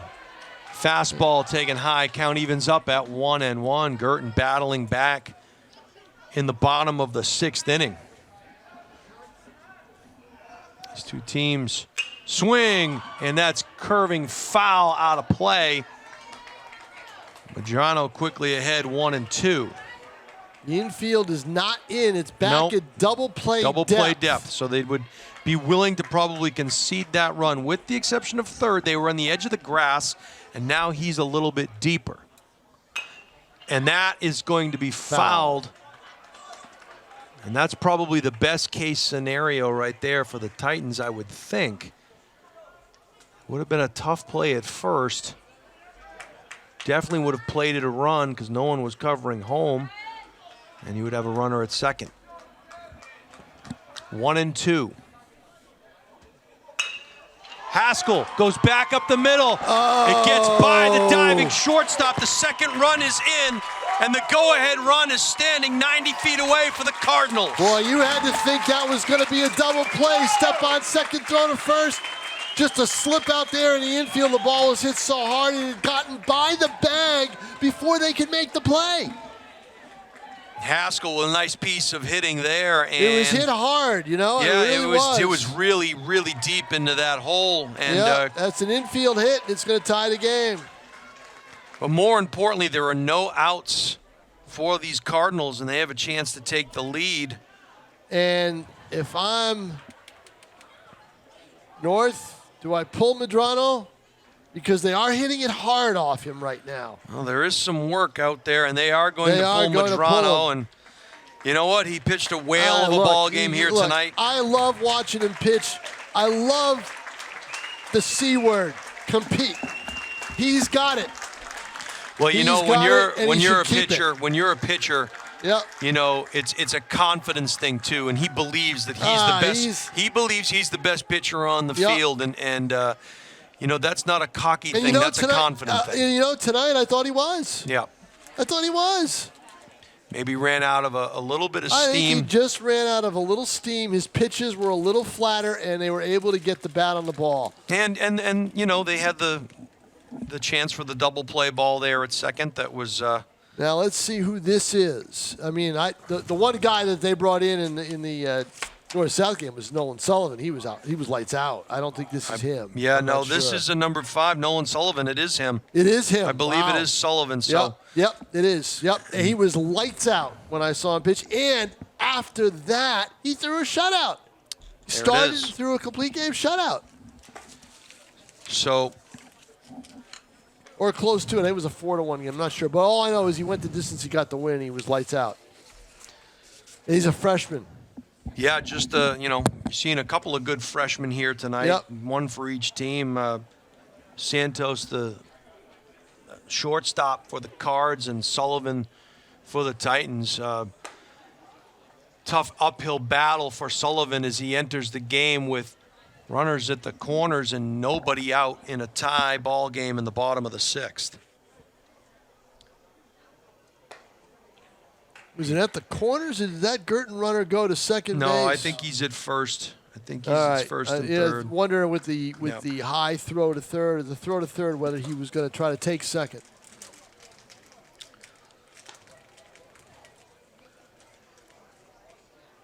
Well, you put the ball in play and things happen. And that's exactly what the Cardinals have done here in the 6th. Well, it's not easy with Sullivan. So they'll have to be very, you know, they're going to have to see what he's throwing. And what do they need? They need a fly ball. And you've got to wonder now, the infield is probably going to be in, right? I don't think they have a choice here. I think you have to play on the grass. Yeah, you've got to play on the grass because you can't give up the go-ahead run because it's the bottom of the 6th inning. Goldstein has made contact in both of his at-bats. He's flown out and he's grounded out, but he's put the bat on the ball. And just as we said, they are on the edge of the grass. First pitch swinging, that's out of play. They may have a chance at it. No. Ooh! He did not, and he hit the fence hard. He sure did. Trainers are quickly there on scene to check on him. Sarah is Sarah right over Horn, there. the She's trainer right over for there. BG. Yep. A North grad herself, I might add. Yes, she is. And she was right there.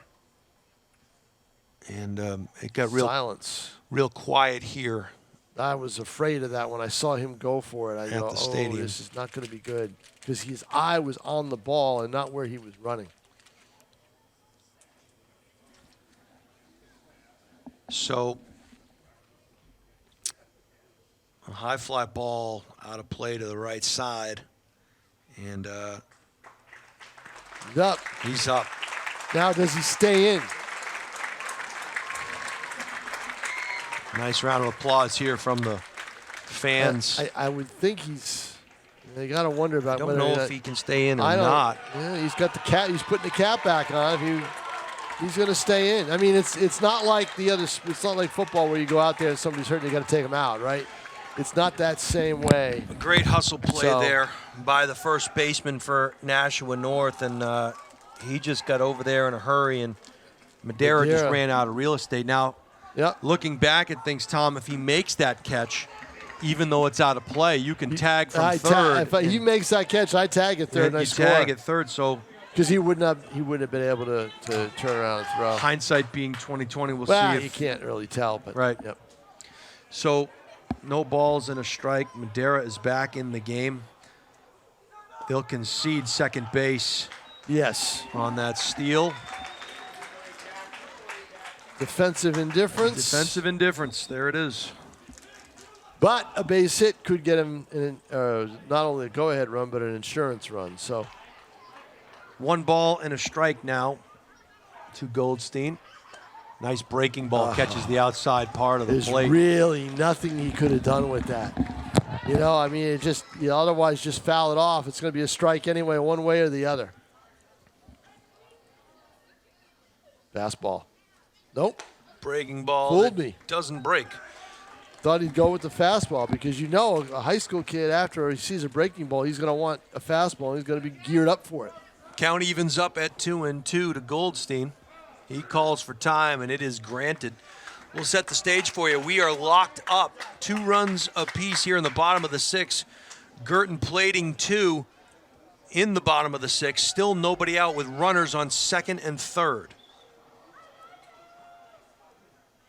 Did he go? Goes. Yes, they say he did. Yep. They tag him. They get the out. Yep, he went. No doubt about it. So a huge strikeout there for Sullivan. And you keep the infield in. I don't think you want to back up and look for the double play. No, you still. I would still play the infield in. Yep. I think Boudreaux now is back up to bat. Jake, first pitch swinging. They check the runner over at 3rd, 2 outs. I'm surprised he didn't take off. I thought he maybe it would've. was a slow enough roller to the opposite side. He's going to have to go on contact. If he doesn't go on contact, he's a dead duck at the plate. Any hesitation, he's done. So Boudreaux will ground out to the second baseman. And there are 2 outs now. Told you. A.J. Holmes. Nolan Sullivan.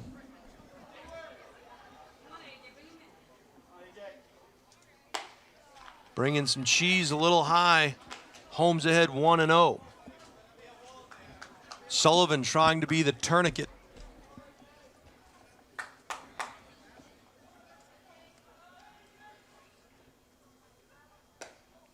And that one a little inside. Holmes quickly ahead 2-0. Interesting here. What do you throw and what is Holmes looking for? Well, you let your defense play behind you. He's looking for anything close that he can drive into a gap. And that's in the dirt. Nice stop hit there. That. So now it's 3-0. You got to be careful here. You put that runner on first, you're still okay. You have a force out at any base. So it's not a terrible thing if you walk it. What you don't want to do is throw the ball, overthrow it, and throw it by the catcher. That's the one thing you don't want to do. You're going to take your chance with the 9-hitter or with the 9-hitter. Strike 1. But now you don't get, now you have to be smart. You've got the 9-hitter up after Holmes, who struck out twice. And you create a force at any base if Holmes should reach. See what we do. That one is laced. Oh, wow. It's going to be caught, though, I think. Yep. And they got it.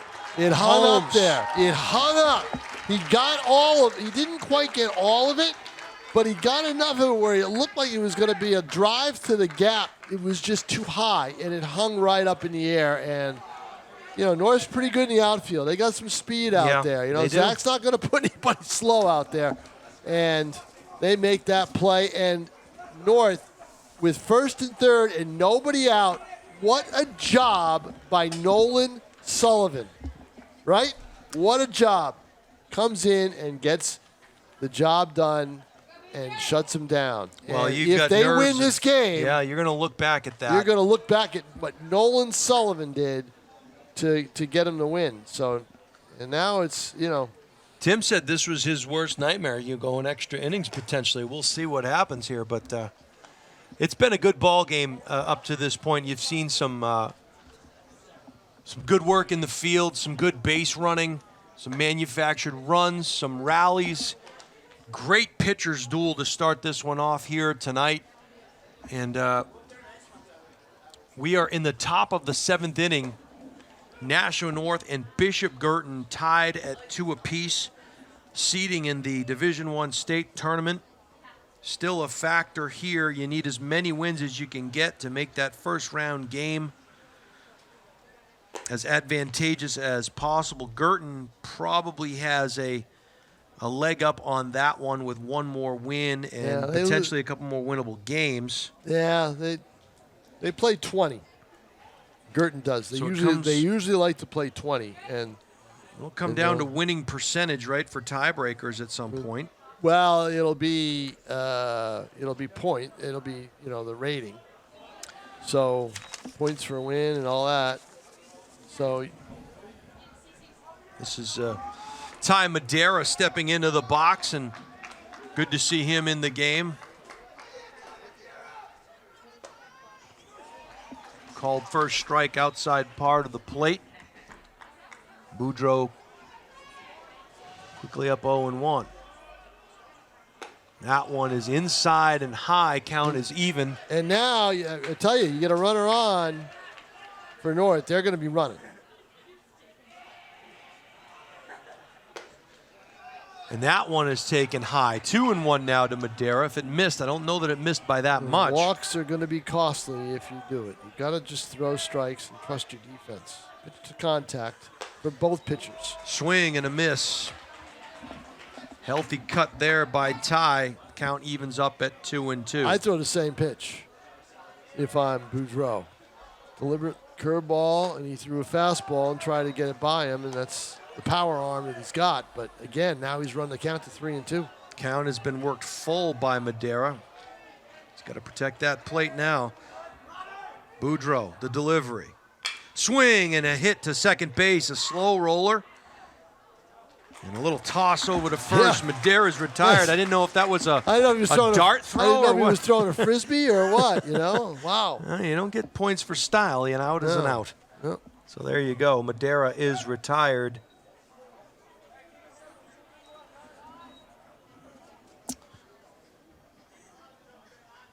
And up now is Mason Tanner, the third baseman. He struck out twice tonight. Looking in the first, swinging in the sixth. He'll get, or the fifth rather. High cheese there, taken for a ball. Tanner getting his first look at Boudreaux. His senior night here at Homan Stadium for the Bishop Guertin Cardinals. They're the home team tonight. That one is inside, and Tanner quickly ahead 2-0.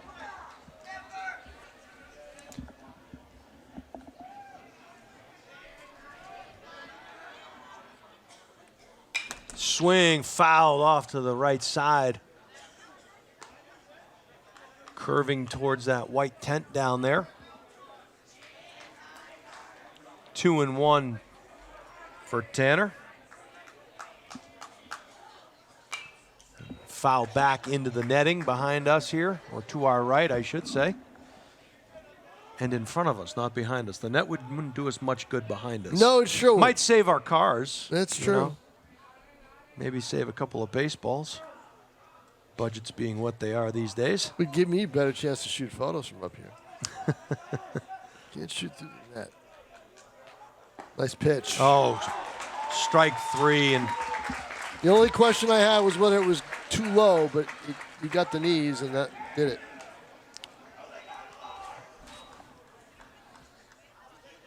so the 9-hitter makes his way to the plate. This is Ryder Clancy, the right fielder. Struck out looking in the third, and he popped up to the center fielder in the fifth. Yeah, First it's pitch right swinging. to me. Look at you. Yes. All right. I caught it and I threw it back. Like a pinball machine up Yeah. here. Oh, yeah. Like a cat. Move real quick. Caught the inside part of the plate there. I thought that was maybe a little inside. I but thought a little inside, too. But 0-2 now to Clancy. Swing and a miss, and And there's Boudreaux wanting to get everybody going, right? Look at that. Some emotion from Guertin. Well, and now they'll come up with 9-1-2. so Bishop Guertin battling all the way back from 2 down. Nashua North battling to keep the game tied. There's been a lot of storylines here in this game, Tom, and both of these teams, when you think about it, you think about pitching, you think about timely hitting. Both teams have some of that, and both teams have records that are very similar to one another. It would be it would be everything that you would expect from a game like tonight. Yeah, it is. I mean, this is great. They're both evenly matched teams. It's two good teams playing good baseball, and it's fun to watch. And now here in the bottom of the seventh, this is when Tim O'Neill becomes an honorary alum of Bishop Guertin, because he does not want to see an extra inning game. Always root for whoever's winning. Yes. Yep. Tim, you're going to graduation. That's what I want to know. So. Nolan Sullivan will take the mound in the bottom of the seventh inning. And we'll take a look at who he might be facing. It looks like Kyle Young, the shortstop. And then Franco, or rather, it wouldn't be Kyle Young. It looks like it's going to be Xavier Henderson, batting in that ninth spot, number 14.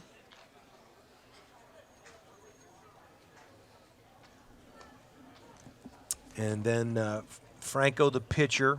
Right. I believe Gavin Santos. Santos after that. And then Ethan Druin if anybody gets on. Right. That's what it looks like.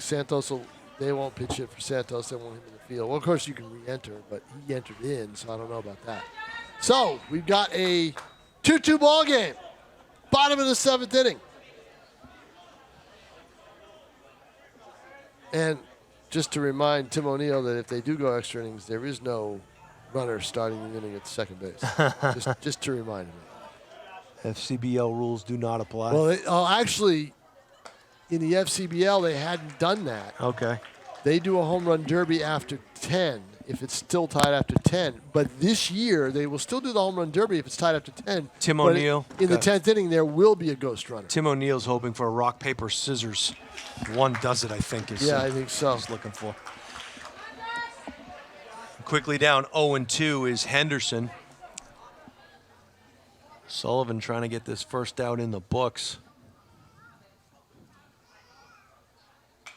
Foul back. Good, healthy cut there by Henderson. But look at what Sullivan has done. He's gotten ahead in the count, and I think he was ahead on almost every hitter he faced last inning, right? When he came in, I don't think he was behind anybody. Yeah, I think that's accurate. Yep.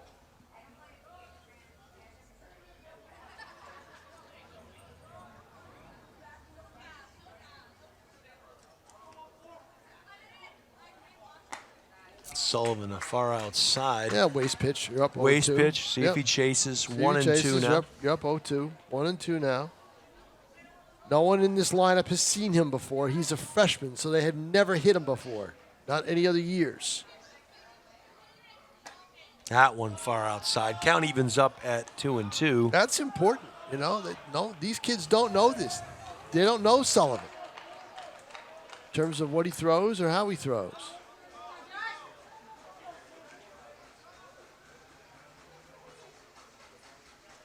Swing and a miss and a huge strikeout. Xavier Henderson goes down.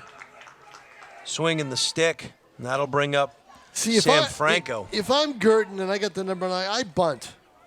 I drop one down. Make them make a play. Make a play. Right. You know, I don't do it with one out. Franco has hit the ball hard. Yeah, well, he's one bounced it to second 3 times. So nice pitch there. What I'd like to see Franco do is take the ball the other way. I think he's dead pull. On something like that. Yeah, you can't. But, I mean, if Sullivan comes in with the off speed, that's when you try to do it. Nope. That pitch before that was taken for a called strike, it was a fastball outside corner. That probably would have been the one to take the other way. Count evens up at 1-1 with 1 out to Franco. He's working against the freshman, Nolan Sullivan. Swing and fouled back out of play to our left.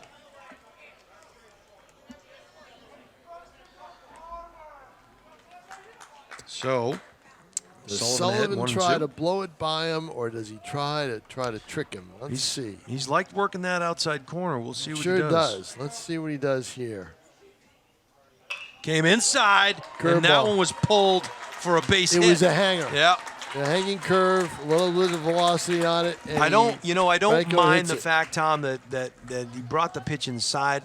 I think it was the fact that he hung it there a little bit. Yeah, he hung you know? it. That's all it was. Yep, he hung it. If you go inside with some velocity, a little bit more velocity, does Franco get it? He probably fouls it off. So the winning run is at first base with one out here. Right, and the question is, does Franco run? I have never seen him really, in terms of speed. So let's see what they do. Modest lead at first.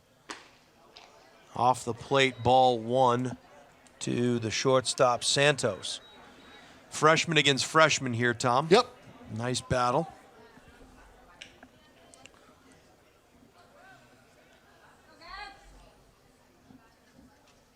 Fouled back into the netting. I flinched. Count evens up at 1-1. Titans are at double play depth here. They should, if the ball should be hit to one of the middle infielders, they're dialed in. We'll see if Franco has anything to say with it, if he's on the move or not at some point. Ooh. The throw back, and that one almost thrown into the dugout. Franco if it gets looked, by Franco looked to see it. Madeira had it in his glove. Have you ever seen the fake play? Yeah, where they pretend they're chasing it. Yeah. Yeah, he has it. Yeah. Yep, I've seen that a few times. Yeah. And I've seen it work a couple of times. Nice block, Oh. and Franco's on the run. Throw down to second is He's towards in. the third base side, and he would have been in anyway. Yep. So one down, and Franco stands at second base, the winning run in scoring position.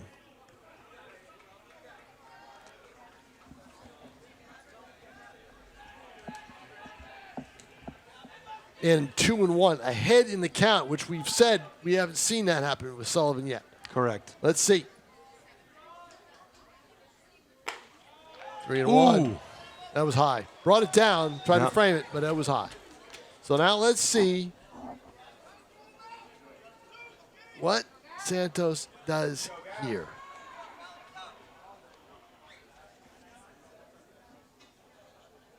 In the dirt, Oh, it gets and by. First and third now, the winning run 90 feet Yeah. away on that passed ball. I don't know if it's a pass ball or a wild pitch. That ball was in the Ooh. dirt. It was in the dirt. So Okay, well, yeah, he's got to block it. So that's either tough. way, it doesn't Either matter. way. The winning run is Right. 90 feet away. Yep. At the end of the day, the only stat you care about is wins and losses, I would think. So And now the infield's back in with runners at first and third, and now Zach. Coach. I think is this Harris coming? yeah, to the it's going to mound? be a meeting of the minds here. Yeah. They're going to set up Smart. what they want to do defensively because the winning run is 90 feet away. So you have to go through all of the possibilities, everything from conceding the stolen base to maybe setting up some kind of a play to catch Franco off of third on a stolen base to where are we going if the ball, is hit where and so forth. And if I'm Druin, who's up at the plate? I believe this is Druin, right? Number 17, yep. If I'm him, I want to get it in the air. Hit it in the air, not on the ground. Unless you can just slap it by, but we've seen North make 2 plays with the infield in. So remove all doubt, hit it in the air if I'm Druin. Well, this would be a heck of a win. And we know that is what Tim O'Neill is secretly telling him right now as well. This would be a heck of a win for BG, battling back from down 2-0. Yeah, it in the sure bottom would. of the 6th. And, It would be a I don't want to say a crushing defeat, but a missed opportunity for these Titans. right. They're up 2-0. I think they've got it. And I thought they did too, but they still may. You never know. And defensive indifference there as they concede second So base. there goes that. There goes any chance at a forcer or anything like that. The best thing might be to walk. I don't know. Might be. You also got to keep the ball in front of you. Don't allow the run to score on anything by really. the catcher. Swing, and there's your fly ball, Yeah, Tom. but It's it's too shallow. shallow. It's too shallow. It's a pop-up. It's infield fly rule. That was probably an infield fly, right? And I would have called it an infield fly. It was on the shallow part of the infield. So that is a tough play. Wow. 2 outs. That was a tough play. But 2 down. Krivix, right? And now you can back up on the infield, keep everything in front of you. So, Oh, pinch hitter. Oh, well, intentional walk. yep. And a nice move there is taking first base is Isaac Krivak. So now the bases are loaded. And who do we have? Haskell? Nowhere to put any more Haskell. Cardinals. Ryan Haskell is Yep. up. Yep, Krivas is 2 for 2. Actually, 2 for 3, so that's why. So now it's up to Haskell, but he needs a hit. Nice pitch there by the freshman Sullivan. Boy, that He pop, gets ahead. that pop-up. That's what I was afraid of when they try to hit in the air, is popping it up. If you're looking for the game to end. Nope, not going to end now. And that's going to That do is, it I tell you, for the Sullivan. inning. Sullivan, the escape artist. Nolan Sullivan. Houdini, the escape artist. That is Nolan Sullivan. He's done it not once, twice in this ball game. So we will head to the top of the 8th. Tim O'Neill shaking his head up here. Alf, if the Titans get a run in the top of the 8th, then Tim O'Neill all of a sudden files his papers to transfer. Transfer to to, National yes. North. Yeah. That's the thing to do today, is to transfer, or, you know. Yep. So, that's another story for another time. I could spend hours talking about that. Oh God. Anyway, I hate the way we'll college sports is. not just college, my Can't stand friend. it. Yeah, not no, just it's all college. over, it's all over, right? These prep schools and all these Yeah, things and the reclassifying, it's just taking on a life of its own. I'm not saying it's a bad thing for everybody, but there are some people that, maybe, I don't know.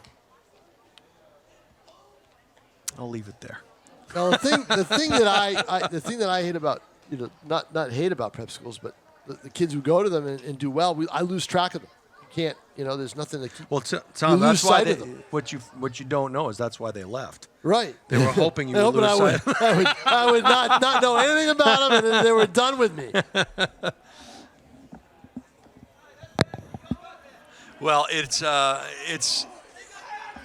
interesting topic, and So here we but go. it doesn't fit in well with what we have here in front of us. not We've got here a great with- baseball game. Game 2-2. Austin Suchecki leading off against Jake Boudreau, who's a starter by trade. So he can go for a while. Starting off with a first pitch taken outside for Probably a strike. takes him out of the next 2 games in terms of pitching, but that doesn't matter. They want him. They want the win here. Suchecki with a big hack and a miss, down 0-2 quickly to Jake Boudreau, the senior.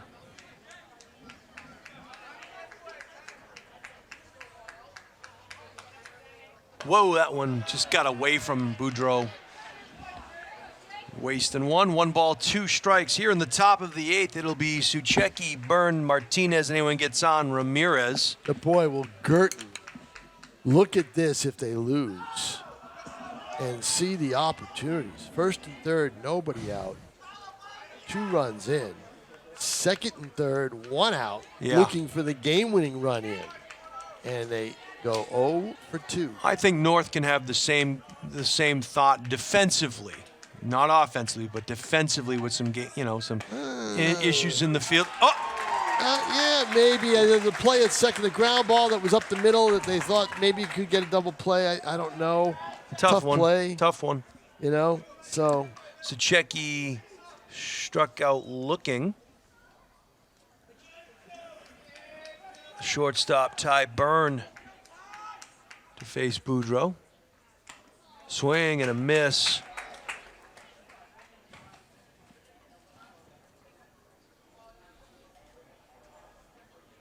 What a game, though. It's been a great game. We've seen Fabulous. so many side stories in this one.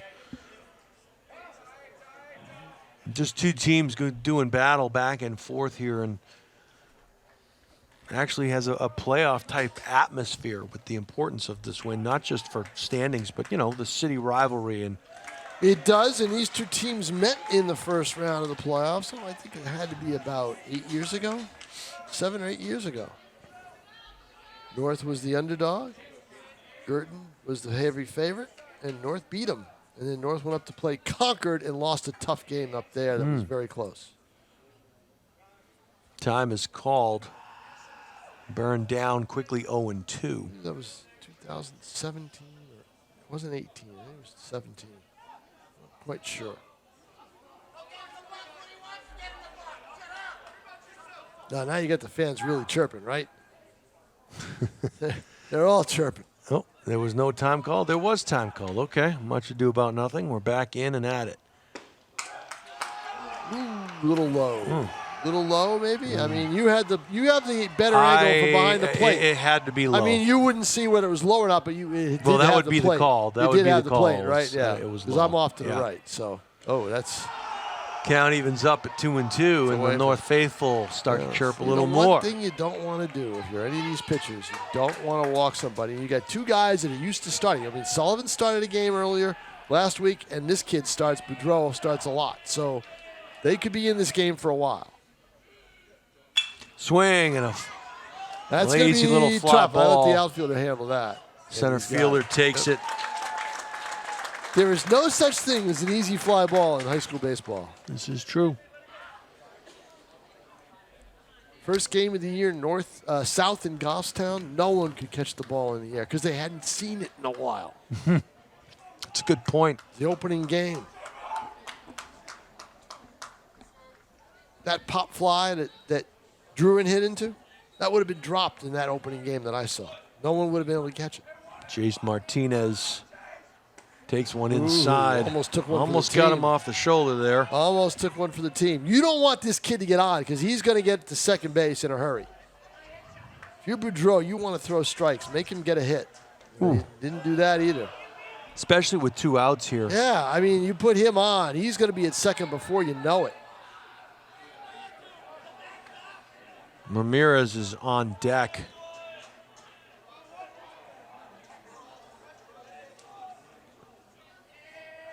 And he had a hit in his last at bat. So we'll see what Martinez can do in front of him. Swing and a late swing by Swung a ball Martinez. 3. So now if I'm Boudreau, don't be fooled by that pitch, Nate. Don't be fooled by that pitch if I'm Boudreau because it was a ball. Put the ball over the plate. See what he can do. And that's what he does, and he hits it. You got to make a good throw here because he's got speed. Gets him. Yep. It almost, I thought it was going to catch the lip of the grass where the grass meets the dirt, but it He's got such doesn't. good speed. I'm surprised he doesn't lead off for Zach. You know, he's hitting third. So Martinez grounds out to the shortstop. That'll end things in the top of the 8th. We will head to the bottom of the 8th. Deadlocked at 2 here at historic Homan Stadium. You are watching Nashua ETV. Jason Roby along with Tom King. Executive producer, as the music comes in, DJ Petey Pete, man of the moving pictures, Tim O'Neill. Will be right back for the bottom of the 8th.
Need to forget about everything.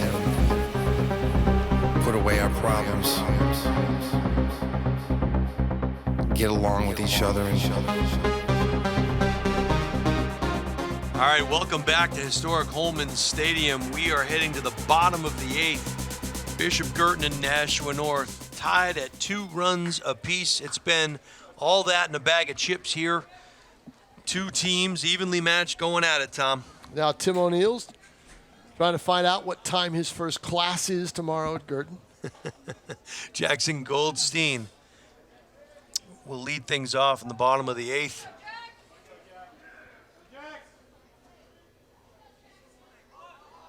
He showed bunt, and he'll get called for a strike. Couldn't pull it back in time.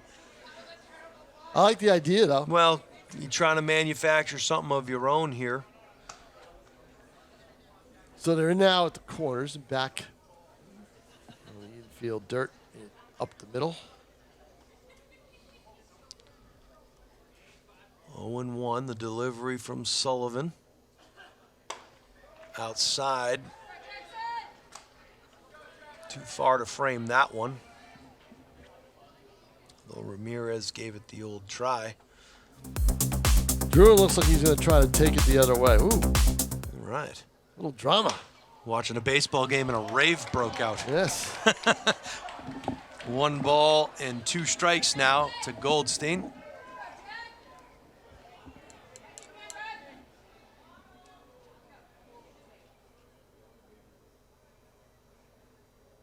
Swing and fouled back out of play to the right. Staying alive is Jackson. Left fielder struck out in his last at bat. Grounded out to second. He flew out to left field in the first. Hit him. That hit him or the Or bat? the bat. It certainly sounded like it hit the bat, didn't it? But there's no argument. Yeah, there's an argument. Ah, here he comes. Yep, Zach is coming out to check it, and I don't blame him. I thought it hit the certainly bat. sounded like it hit the bat. And if that's the case, they may ask Phil, the umpire, down at second.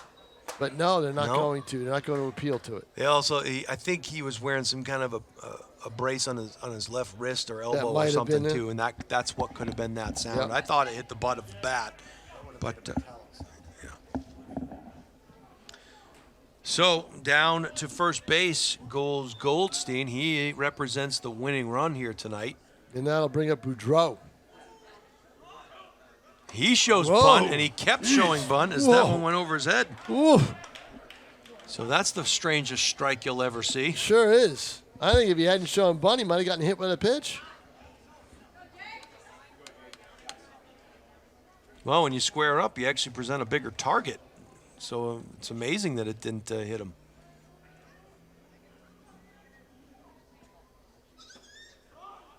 Runner takes off, throw snap down to first, and Madera was well off the Well, bag. that is just 2 bad bunt attempts Yeah. by Boudreau. I'd rather see the kid at first run to second and take it on his own. No balls, 2 It strikes. doesn't look like Boudreau has got that art mastered. Ooh, a little lower. Oh, boy. Little lower. Uh-huh. A little lower. Little lower. So 1 ball, 2 strikes. The runner is still on first. Now Sullivan will probably try to come in with some some more velocity. Let's see and see if we can get Boudreau to swing. Nope. Took it off. And that's it. Took speed off and got Yeah, him that's struck just- out swinging. That's just not a good at bat, unfortunately, for BG. It's just, 2 feeble bunt attempts, and you take the bat right out of his hands, or he takes the bat out of his own hands. I don't know if he was told to bunt or what, but This will be Holmes. yeah, I'd rather see the hit and run in that situation. Yeah. Throw back to first. You got a guy at first that is itching to get to second base. He is itching to get there. He's shown you everything that he's itching to get there. So let him get there. Let him run it. Let's see.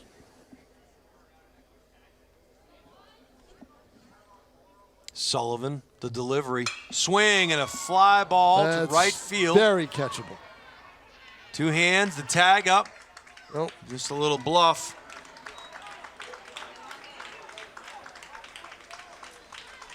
And every fly ball is an adventure, no doubt. That was pretty. That was routine, he but- he had that. Looks like this will be, is this Kyle Young again? Let's see. Yeah, it is Yep, Kyle the Young, number Young, 13. Kyle Young, yep. So the winning run still at first base, 2 down. He won't be there. He won't be there very long, I would imagine. He's either going to be going back into the dugout or he's going to be trying to steal second because this is your only chance now. This is your chance, but also your 9-hitter is up. Do you want to risk, putting your 9-hitter up to start the next half inning? Food for thought. Sullivan, the delivery. High and outside, 2-0 now to Henderson. Or Well, Young, rather. The Excuse thing me, Kyle is you may start the next half inning down a run, So got a guy at second base, and maybe anything can happen. But maybe the time to do it was a batter ago. Breaking Nice ball. pitch. Nice pitch. Took something off that, and 2 balls and a strike. 2 balls and a To strike. Kyle Young. Yep.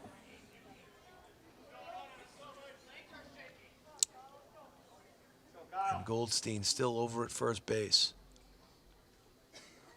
Swing and a miss. It was a big swing. Big swing off balance. Tried to kill it.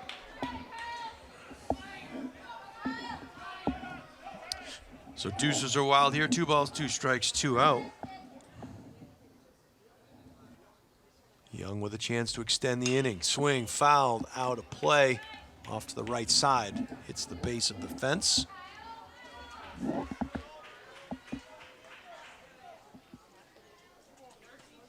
This game started at about 7:33 tonight. Yep. Over 2 hours old. Yeah, we had the daily. Snap throw back yep, down to he's there. first. Almost. Again, let him run. With 2 strikes here, I think he's going to be 3-2. He's going to be going out regardless. Right now, it's 3-2 with 2 outs. So he's going regardless now. So, yeah, we got the daily double. We got a late start and an extra innings.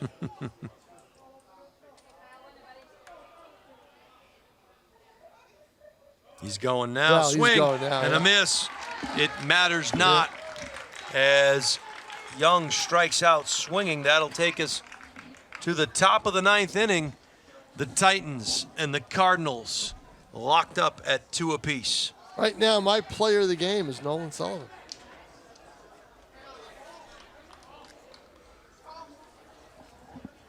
Unless somebody knocks in the winning run. Tim O'Neill's player of the game will be the first one that ends it. First Right? run that ends it.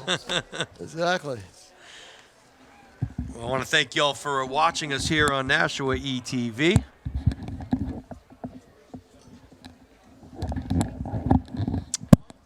As the evening has been a lot of side stories in this one, some good baseball being played, and some opportunities missed, as will often be the case in any game. The Celtics are playing game 1 tonight, Tom, right? They started at 8. Yeah. Oh, is it bad? No, I haven't even checked. I'm idea. not a Celtics fan, so. Oh, So okay. Who's your basically, team? Who is your team? the team that just lost the other day. Oh, But you know what? I was almost happy they lost because they would have gotten killed by the Celtics because they were running out of players. The Knicks were running out of play, literally running out of players. Thought they're going to ask, Jaden Pena to suit up for him, right? They were running out of players, and they would have been destroyed. Indiana at least can score some points, but they can't defend. Yep, 86-75. What? yeah, I'm not surprised. Third quarter. Okay. Yep. I mean, look, if Boston doesn't win it this year, they're never going to win it because everybody, the field is not very strong that Right. they have to beat. And now the West with Denver out, that makes it even weaker for the field. So, in my mind. Inside fastball taken for a ball 1. So if you're bouncing back and forth between the Celtics and our baseball game, yeah, keep it here. Way more entertaining. Did that hit the bat? No, 2-0 is the call on the It scoreboard. sure sounded as though it hit something. Maybe the umpire, but he didn't Maybe flinch. his shoulder. Not sure. Inside fastball taken for a called strike. 2-1 is the count to Mario Ramirez, the catcher. So it's 2-2. Who blinks? Ooh, and that plunks him. Yep, there's the blink, baby. That's giving a free pass, which you don't want to do in a game like this. So the first runner, or the first batter rather, is aboard. Ramirez will head down to first base, and Sullivan. Tim O'Neill's starting to look at the Nashua North curriculum.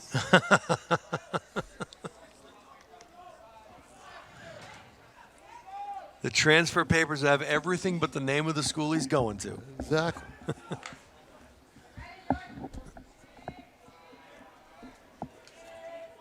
Sullivan will dig in.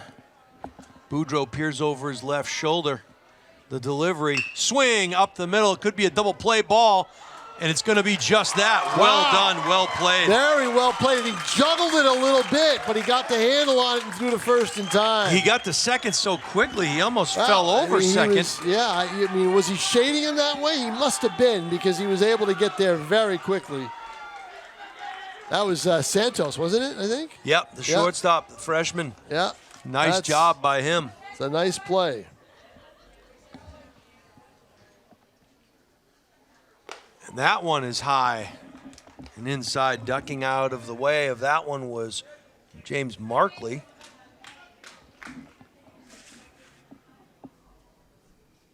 Swing and a miss. James quickly down 0-2 with 2 down here in the top of the 9th.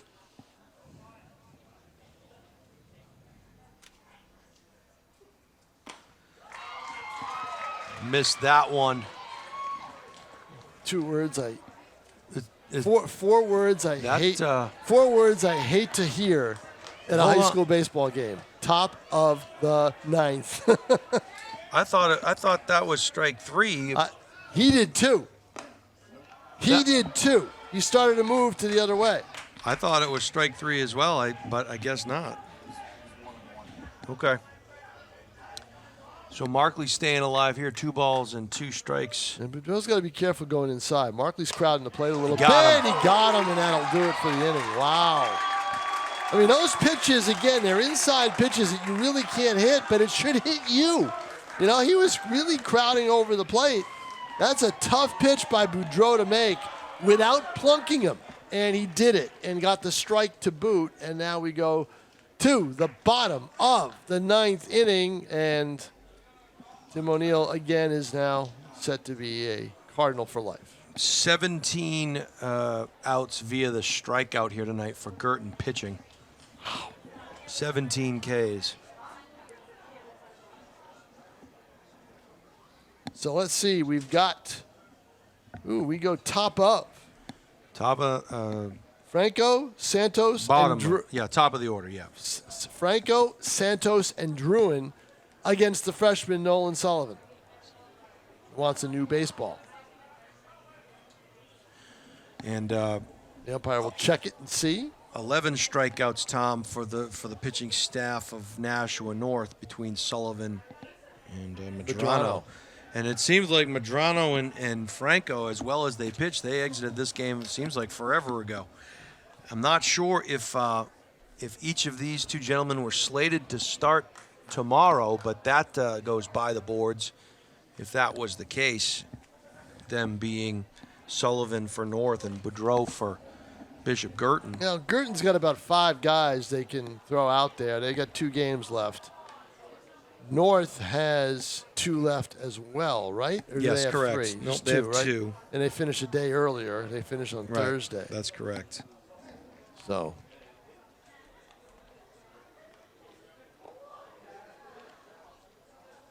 So we will go to the bottom of the 9th, locked up at 2. Bishop Guertin has scattered 7 hits on the evening. Nashua North with 3 hits and the 1 error on the board. Jason Roby and Tom King calling all the action for you. And the later this one goes, it's not the first team to blink, it's who blinks and falls asleep. we're the first team to go to bed. Really? We are at 9. Okay, you hear the crickets? Yep. We got crickets here. Yes, Look at that that's not bad. technology. Yes, the technology. Yep. All the toys Nashua ETV buys. Gotta love it. I can't remember the last time I was at Homan for a high school baseball game at 9:53. Couple of Knights Silver game- Knights games we've done. Yeah, they go that late, but Into they're the wee 9 hours. innings. They're 9 innings, but All right, Sam Franco, who can end it with one swing. no, I don't think that's gonna. Watch him do it. Ooh, nice pitch by Sullivan. That's a working on the pitch outside. Franco's got to take the other way, right away. Well, we talked about that, right, Tom? Yeah. The last time you keep him out, But now they've seen Sullivan, so let's see if they've made that adjustment. and they're crowding the plate. Swing, and that one is It's gonna roped, be slicing caught. away, but Caught.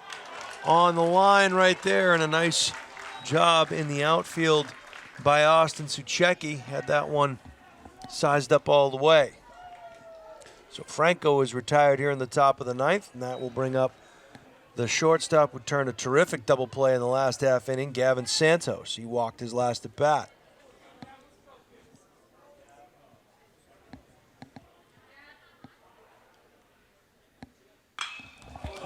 And that one is smacked, but it's hanging up there, boy, settled I'll up tell ya. under, Yep, given a ride. hangs right up there.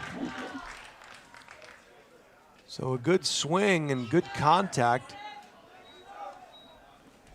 But again, the outfielders of Nashua North positioned correctly, getting underneath it. That was Markley getting underneath that one.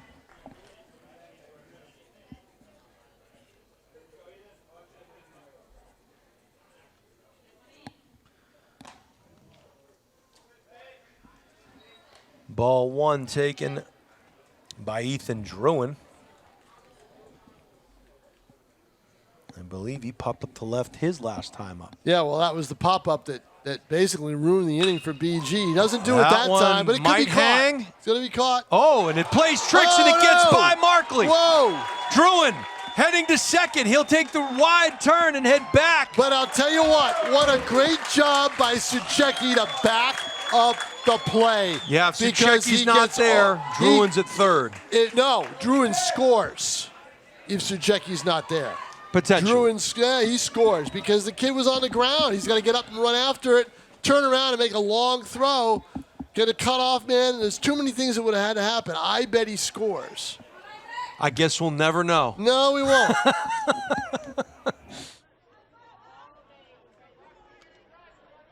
So the winning run stands at second base. 2 down here in the inning. The table has been set. Time is called. Gonna walk him again. They're going to put him on. Yeah.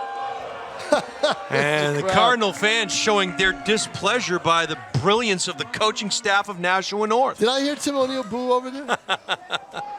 Thought it was Tim O'Neill's sound. I No, thought I heard it's I thought I heard his voice boo. it's the right play It is. at that point in time. You They've keep done the it twice. force outs. So now you got what did Haskell do with the bases loaded last inning? Let me hold on.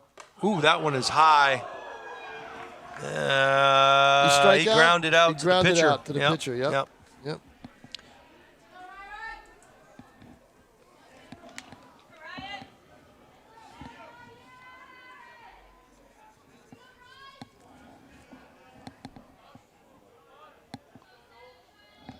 So the winning run is on second base. Sullivan, the delivery. And that one is high. 2 balls, Yeah, no you strikes. could still afford to walk him. You could. You could. Now You you know? just have to be careful for Sullivan. You don't want to leave anything hanging over because a base hit here, depending on how deep it is, can end it. And probably would. A high That's not gonna fly end it, ball. unless it drops in, but I don't think it will. Falling fast. Suchecki settles there they underneath it go. and will record the third out. So, Boy, the Cardinals cannot get that hit, can they? They just cannot get that hit. And it's a great job by Sullivan. Houdini does it again. He does it again. what are we in here, Tom? The top of the 10th? Is that Top of the top 10th inning Yeah, here okay. at 9:58. Awesome. Yes, yep. The fan goes wild. Well, the people that have come here tonight on senior night, they're still here. So it turned into a Nice night here at the ballpark. Tim O'Neill now checking the hot lunch menu at Nashua North. Zach Harris is a guidance counselor over at North. He's picking his classes right now. He's got exactly. Zach down on the phone. Yeah, Zach right down there. He'll set he'll you hook up. you up with some classes. He sure will. Yep. A lot of folks watching the game on Nashua ETV tonight, getting some wonderful commentary from our friends that are watching from Nashua North. I want to welcome all the Guertin fans watching here as well on senior night on Nashua ETV. Happy to bring the game to you. Would John Collins absolutely love this, Tom? Would this be like This his would extra be baseball? heaven for John Collins. Yeah, let's play 2. Yep, heaven for John Collins. No doubt about it. So we'll head to the top of the 10th in this one, and it's been a good one, a classic, if you will. These two teams trying to solidify their position in the postseason tournament. They have gone back and forth, and it's Boudreau's turn now on the hill to face the Titans. He'll face Ty Madeira, grounded out to second, way back in the 7th inning.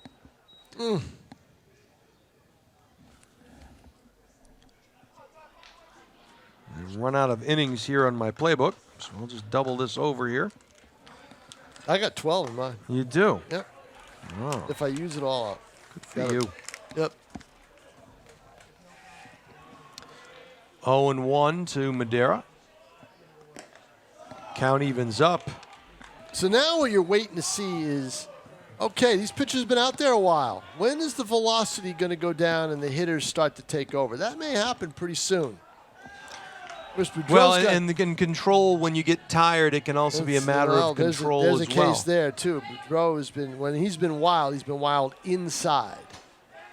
We've oftentimes said in baseball, you want to win the inning, right? And this is the inning you want to win.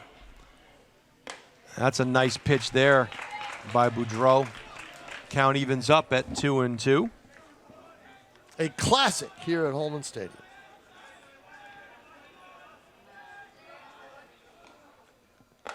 Swing and a miss. Madeira down on strikes.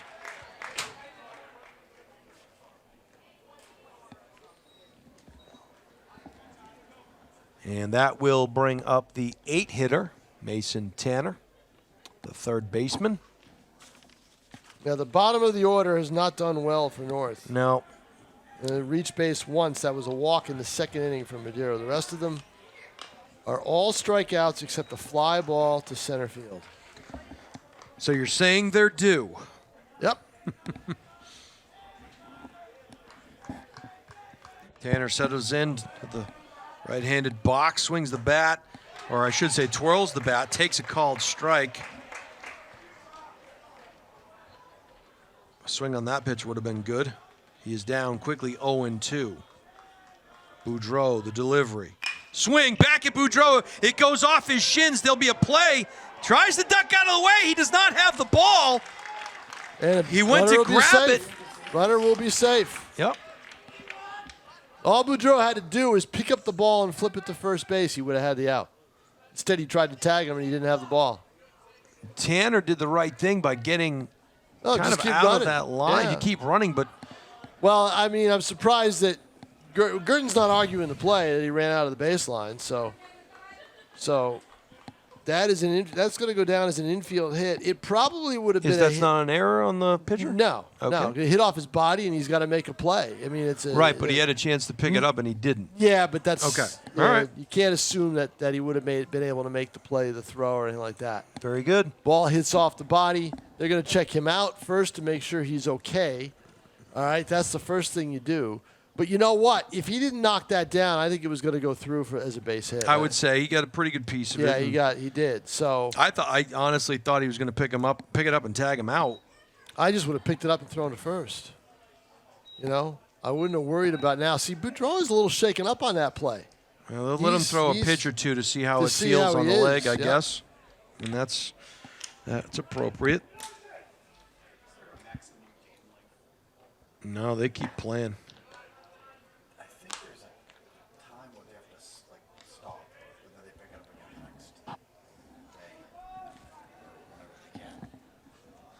The discussion Tim here O'Neill is, talking about a curfew time well, I remember for the schools. It's the schools, it's not the city. the lightning storms of last football season. Then Exeter North was playing Exeter, and they were going to play that game until midnight.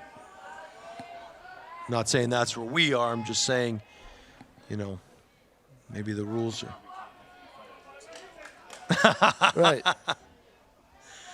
So the fireworks have been. It's 10:04. We're past the firework curfew. Whoa. Ooh, nice and stop. a nice stop there. Yep. Nice stop there.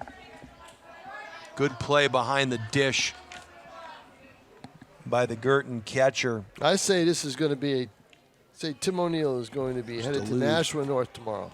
That's what I think is going to happen. That one is outside, 2-0. Boudreaux does not seem the same after that play. So Ryder Clancy, the 9-hitter, ahead in the count 2-0. And my guess is if he walks him, they're going to take him out. And they get action in the bullpen. Snap throw back down to first, and that gets away. Smartly does not go to second. Would have been out. Well, if it hadn't have got the glove, he would have been on second. So just Yes. getting a snow cone But reach now on it. Boudreaux is down in the count 3-0, and my guess is that this may be his last batter because that play seemed to shake him up a little bit.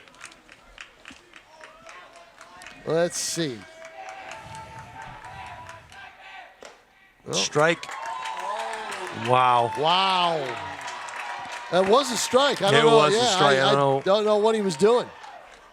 So Clancy has to go back and pick the bat up and get back in the box. 3-1 now. 3-2 now.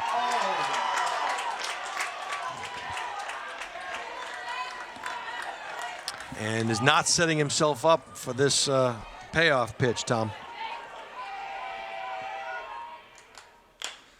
A little nubber off the end of the bat will go down to first. Right, but what it does Tanner is it gets advances. the run to second base with 2 outs. And in my mind, one of the best baseball players North has in Austin Suchecki up. This is a dangerous spot. So Suchecki, he struck out looking his last at bat.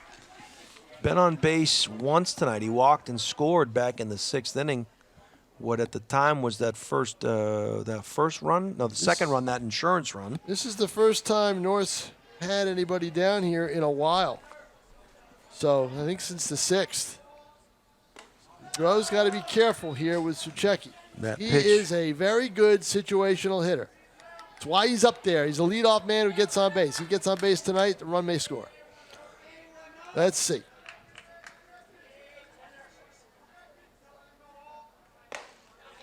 Nice frame job there by Duluth. It's now 1-1 to Suchecki. Throw that pitch again. Suchecki will take it the other way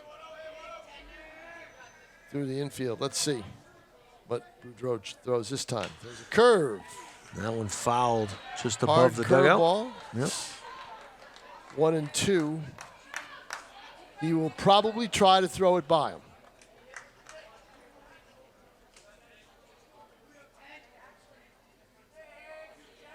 Boudreaux from the stretch, the delivery. Outside corner, struck him out. And that'll end the top half of the 10th.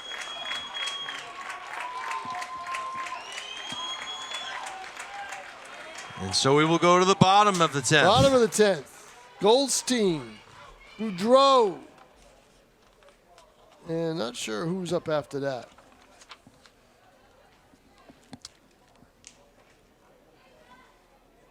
I think it's A.J. Holmes. Yes, I'm sorry, it is Yeah. Holmes. Yep, Holmes. So the Titans take the field, and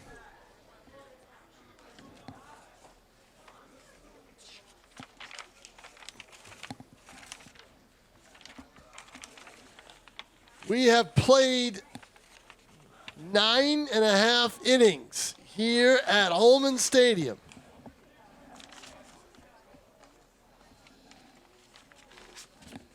past my bedtime, Tom. Way past, well, not way past mine, past my work time. I've got a lot of work Past to your do. deadline? I got a deadline, but I got a lot of stuff to put on site. So Oh, man. This is going to be a late night, that's for sure. So you are watching on Nashua ETV. This is historic Homan Stadium. This is a historic game. It is indeed. It is 2-2, bottom of the 10th. Guertin has 2 runs on 8 hits and no errors. Nashua North has 2 runs on 4 hits and 1 error. And we have seen 2 good pitching performances from both teams. It was Jonathan Medrano to start it for the Titans, and he's been backed up by Nolan Sullivan. And on the other side of the ledger, Sam Franco, the ace for BG, came out, and Jake Boudreau has picked up the ball behind him. And you have seen some excellent situational baseball here, some manufactured runs. You've seen some great plays in the field. And you've seen 2 teams that are really quite even and don't want to lose this game. No. And neither team really deserves to lose this game. Jackson Goldstein will lead things off here against the freshman Sullivan. And that one plunks him. Ouch. So Goldstein gets hit by the pitch. I think Tim O'Neill felt that. The winning run is. I know, I did. Good Lord. You know what's funny is you can't see him, but Tim's actually wearing a batting helmet Yeah, up that's here. what I thought. don't know Yeah, why, I you know, know, really. with the face mask, Yep. yeah. Yep. So Jackson Goldstein is on first. Boudreau up. Now remember, the last time Boudreau was up with a runner on, he tried to bunt, and it just didn't go well. So let's see what Scott Painter wants to do here. A pinch runner? Yes, it's going to be a pinch runner. Yeah, it's going to be a pinch runner, and it Yep. looks like number 22. That's Nick Weiner, and he is a sophomore. So Nick will head. I'll pinch tell run. you what. If I'm Guertin, I don't want to give up the out. You know, I know the bunt's to play, but they just haven't been able to get runners in. They're better off putting a lot of runners on and then taking their chances that way. I that's just the way I look at it here, but. And I apologize to Nick. What would you I think do? it's Weiner, or it could be pronounced Winner as well. What would you do, Coach Roby? What's the question, Tom? Well, I'm you sorry. want him bunting again, or you want him swinging away? I think you swing away. Yep. Yeah, I think you swing away here, just simply because the bunt is not your thing. Nobody down. And Yeah, it just didn't look like his thing before. Yeah. So Yeah. you get the leadoff runner on. You know what I do? I force the issue here. I have him run. He's out there for a reason. Obviously, he's out there to run the extra base if he can get Well, a hit. you got to manufacture somehow. If you're not Yeah, going to you got- bunt, take right. off. And he doesn't have to worry because about it. it's a pass. It's a wild pitch. Yep. And he was brought in to run, and he did just that. Nick Wenner is down at second base in scoring position. Yeah, see, now that's why you brought him in. He's brought in to run, but now he's brought in to take that base around third and home, get that speed, not station to station. And the fact that you let Boudreau swing the bat on that first pitch, he's now kind of in that rhythm. He's not thinking bunt. He can get into that mentality, so it worked out for him as well. Swing, foul back, and out of play to the right. In another high school game and another hitter in this game with 2 strikes. How many hitters have had 2 strikes in this game? A lot. A lot. I don't have that stat, Tom. I don't at either. the ready. I don't either.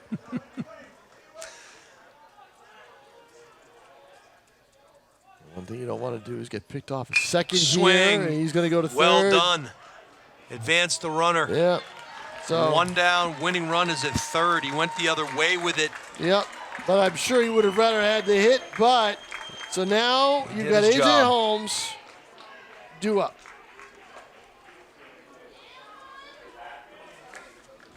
So Winner stands 90 feet away. Tell you what, if Sullivan throws another one to the backstop and it doesn't bounce right, it could end the game that way. Titans are on the edge of the grass. That one high and outside. Tried to frame it. Just had to bring it in too far.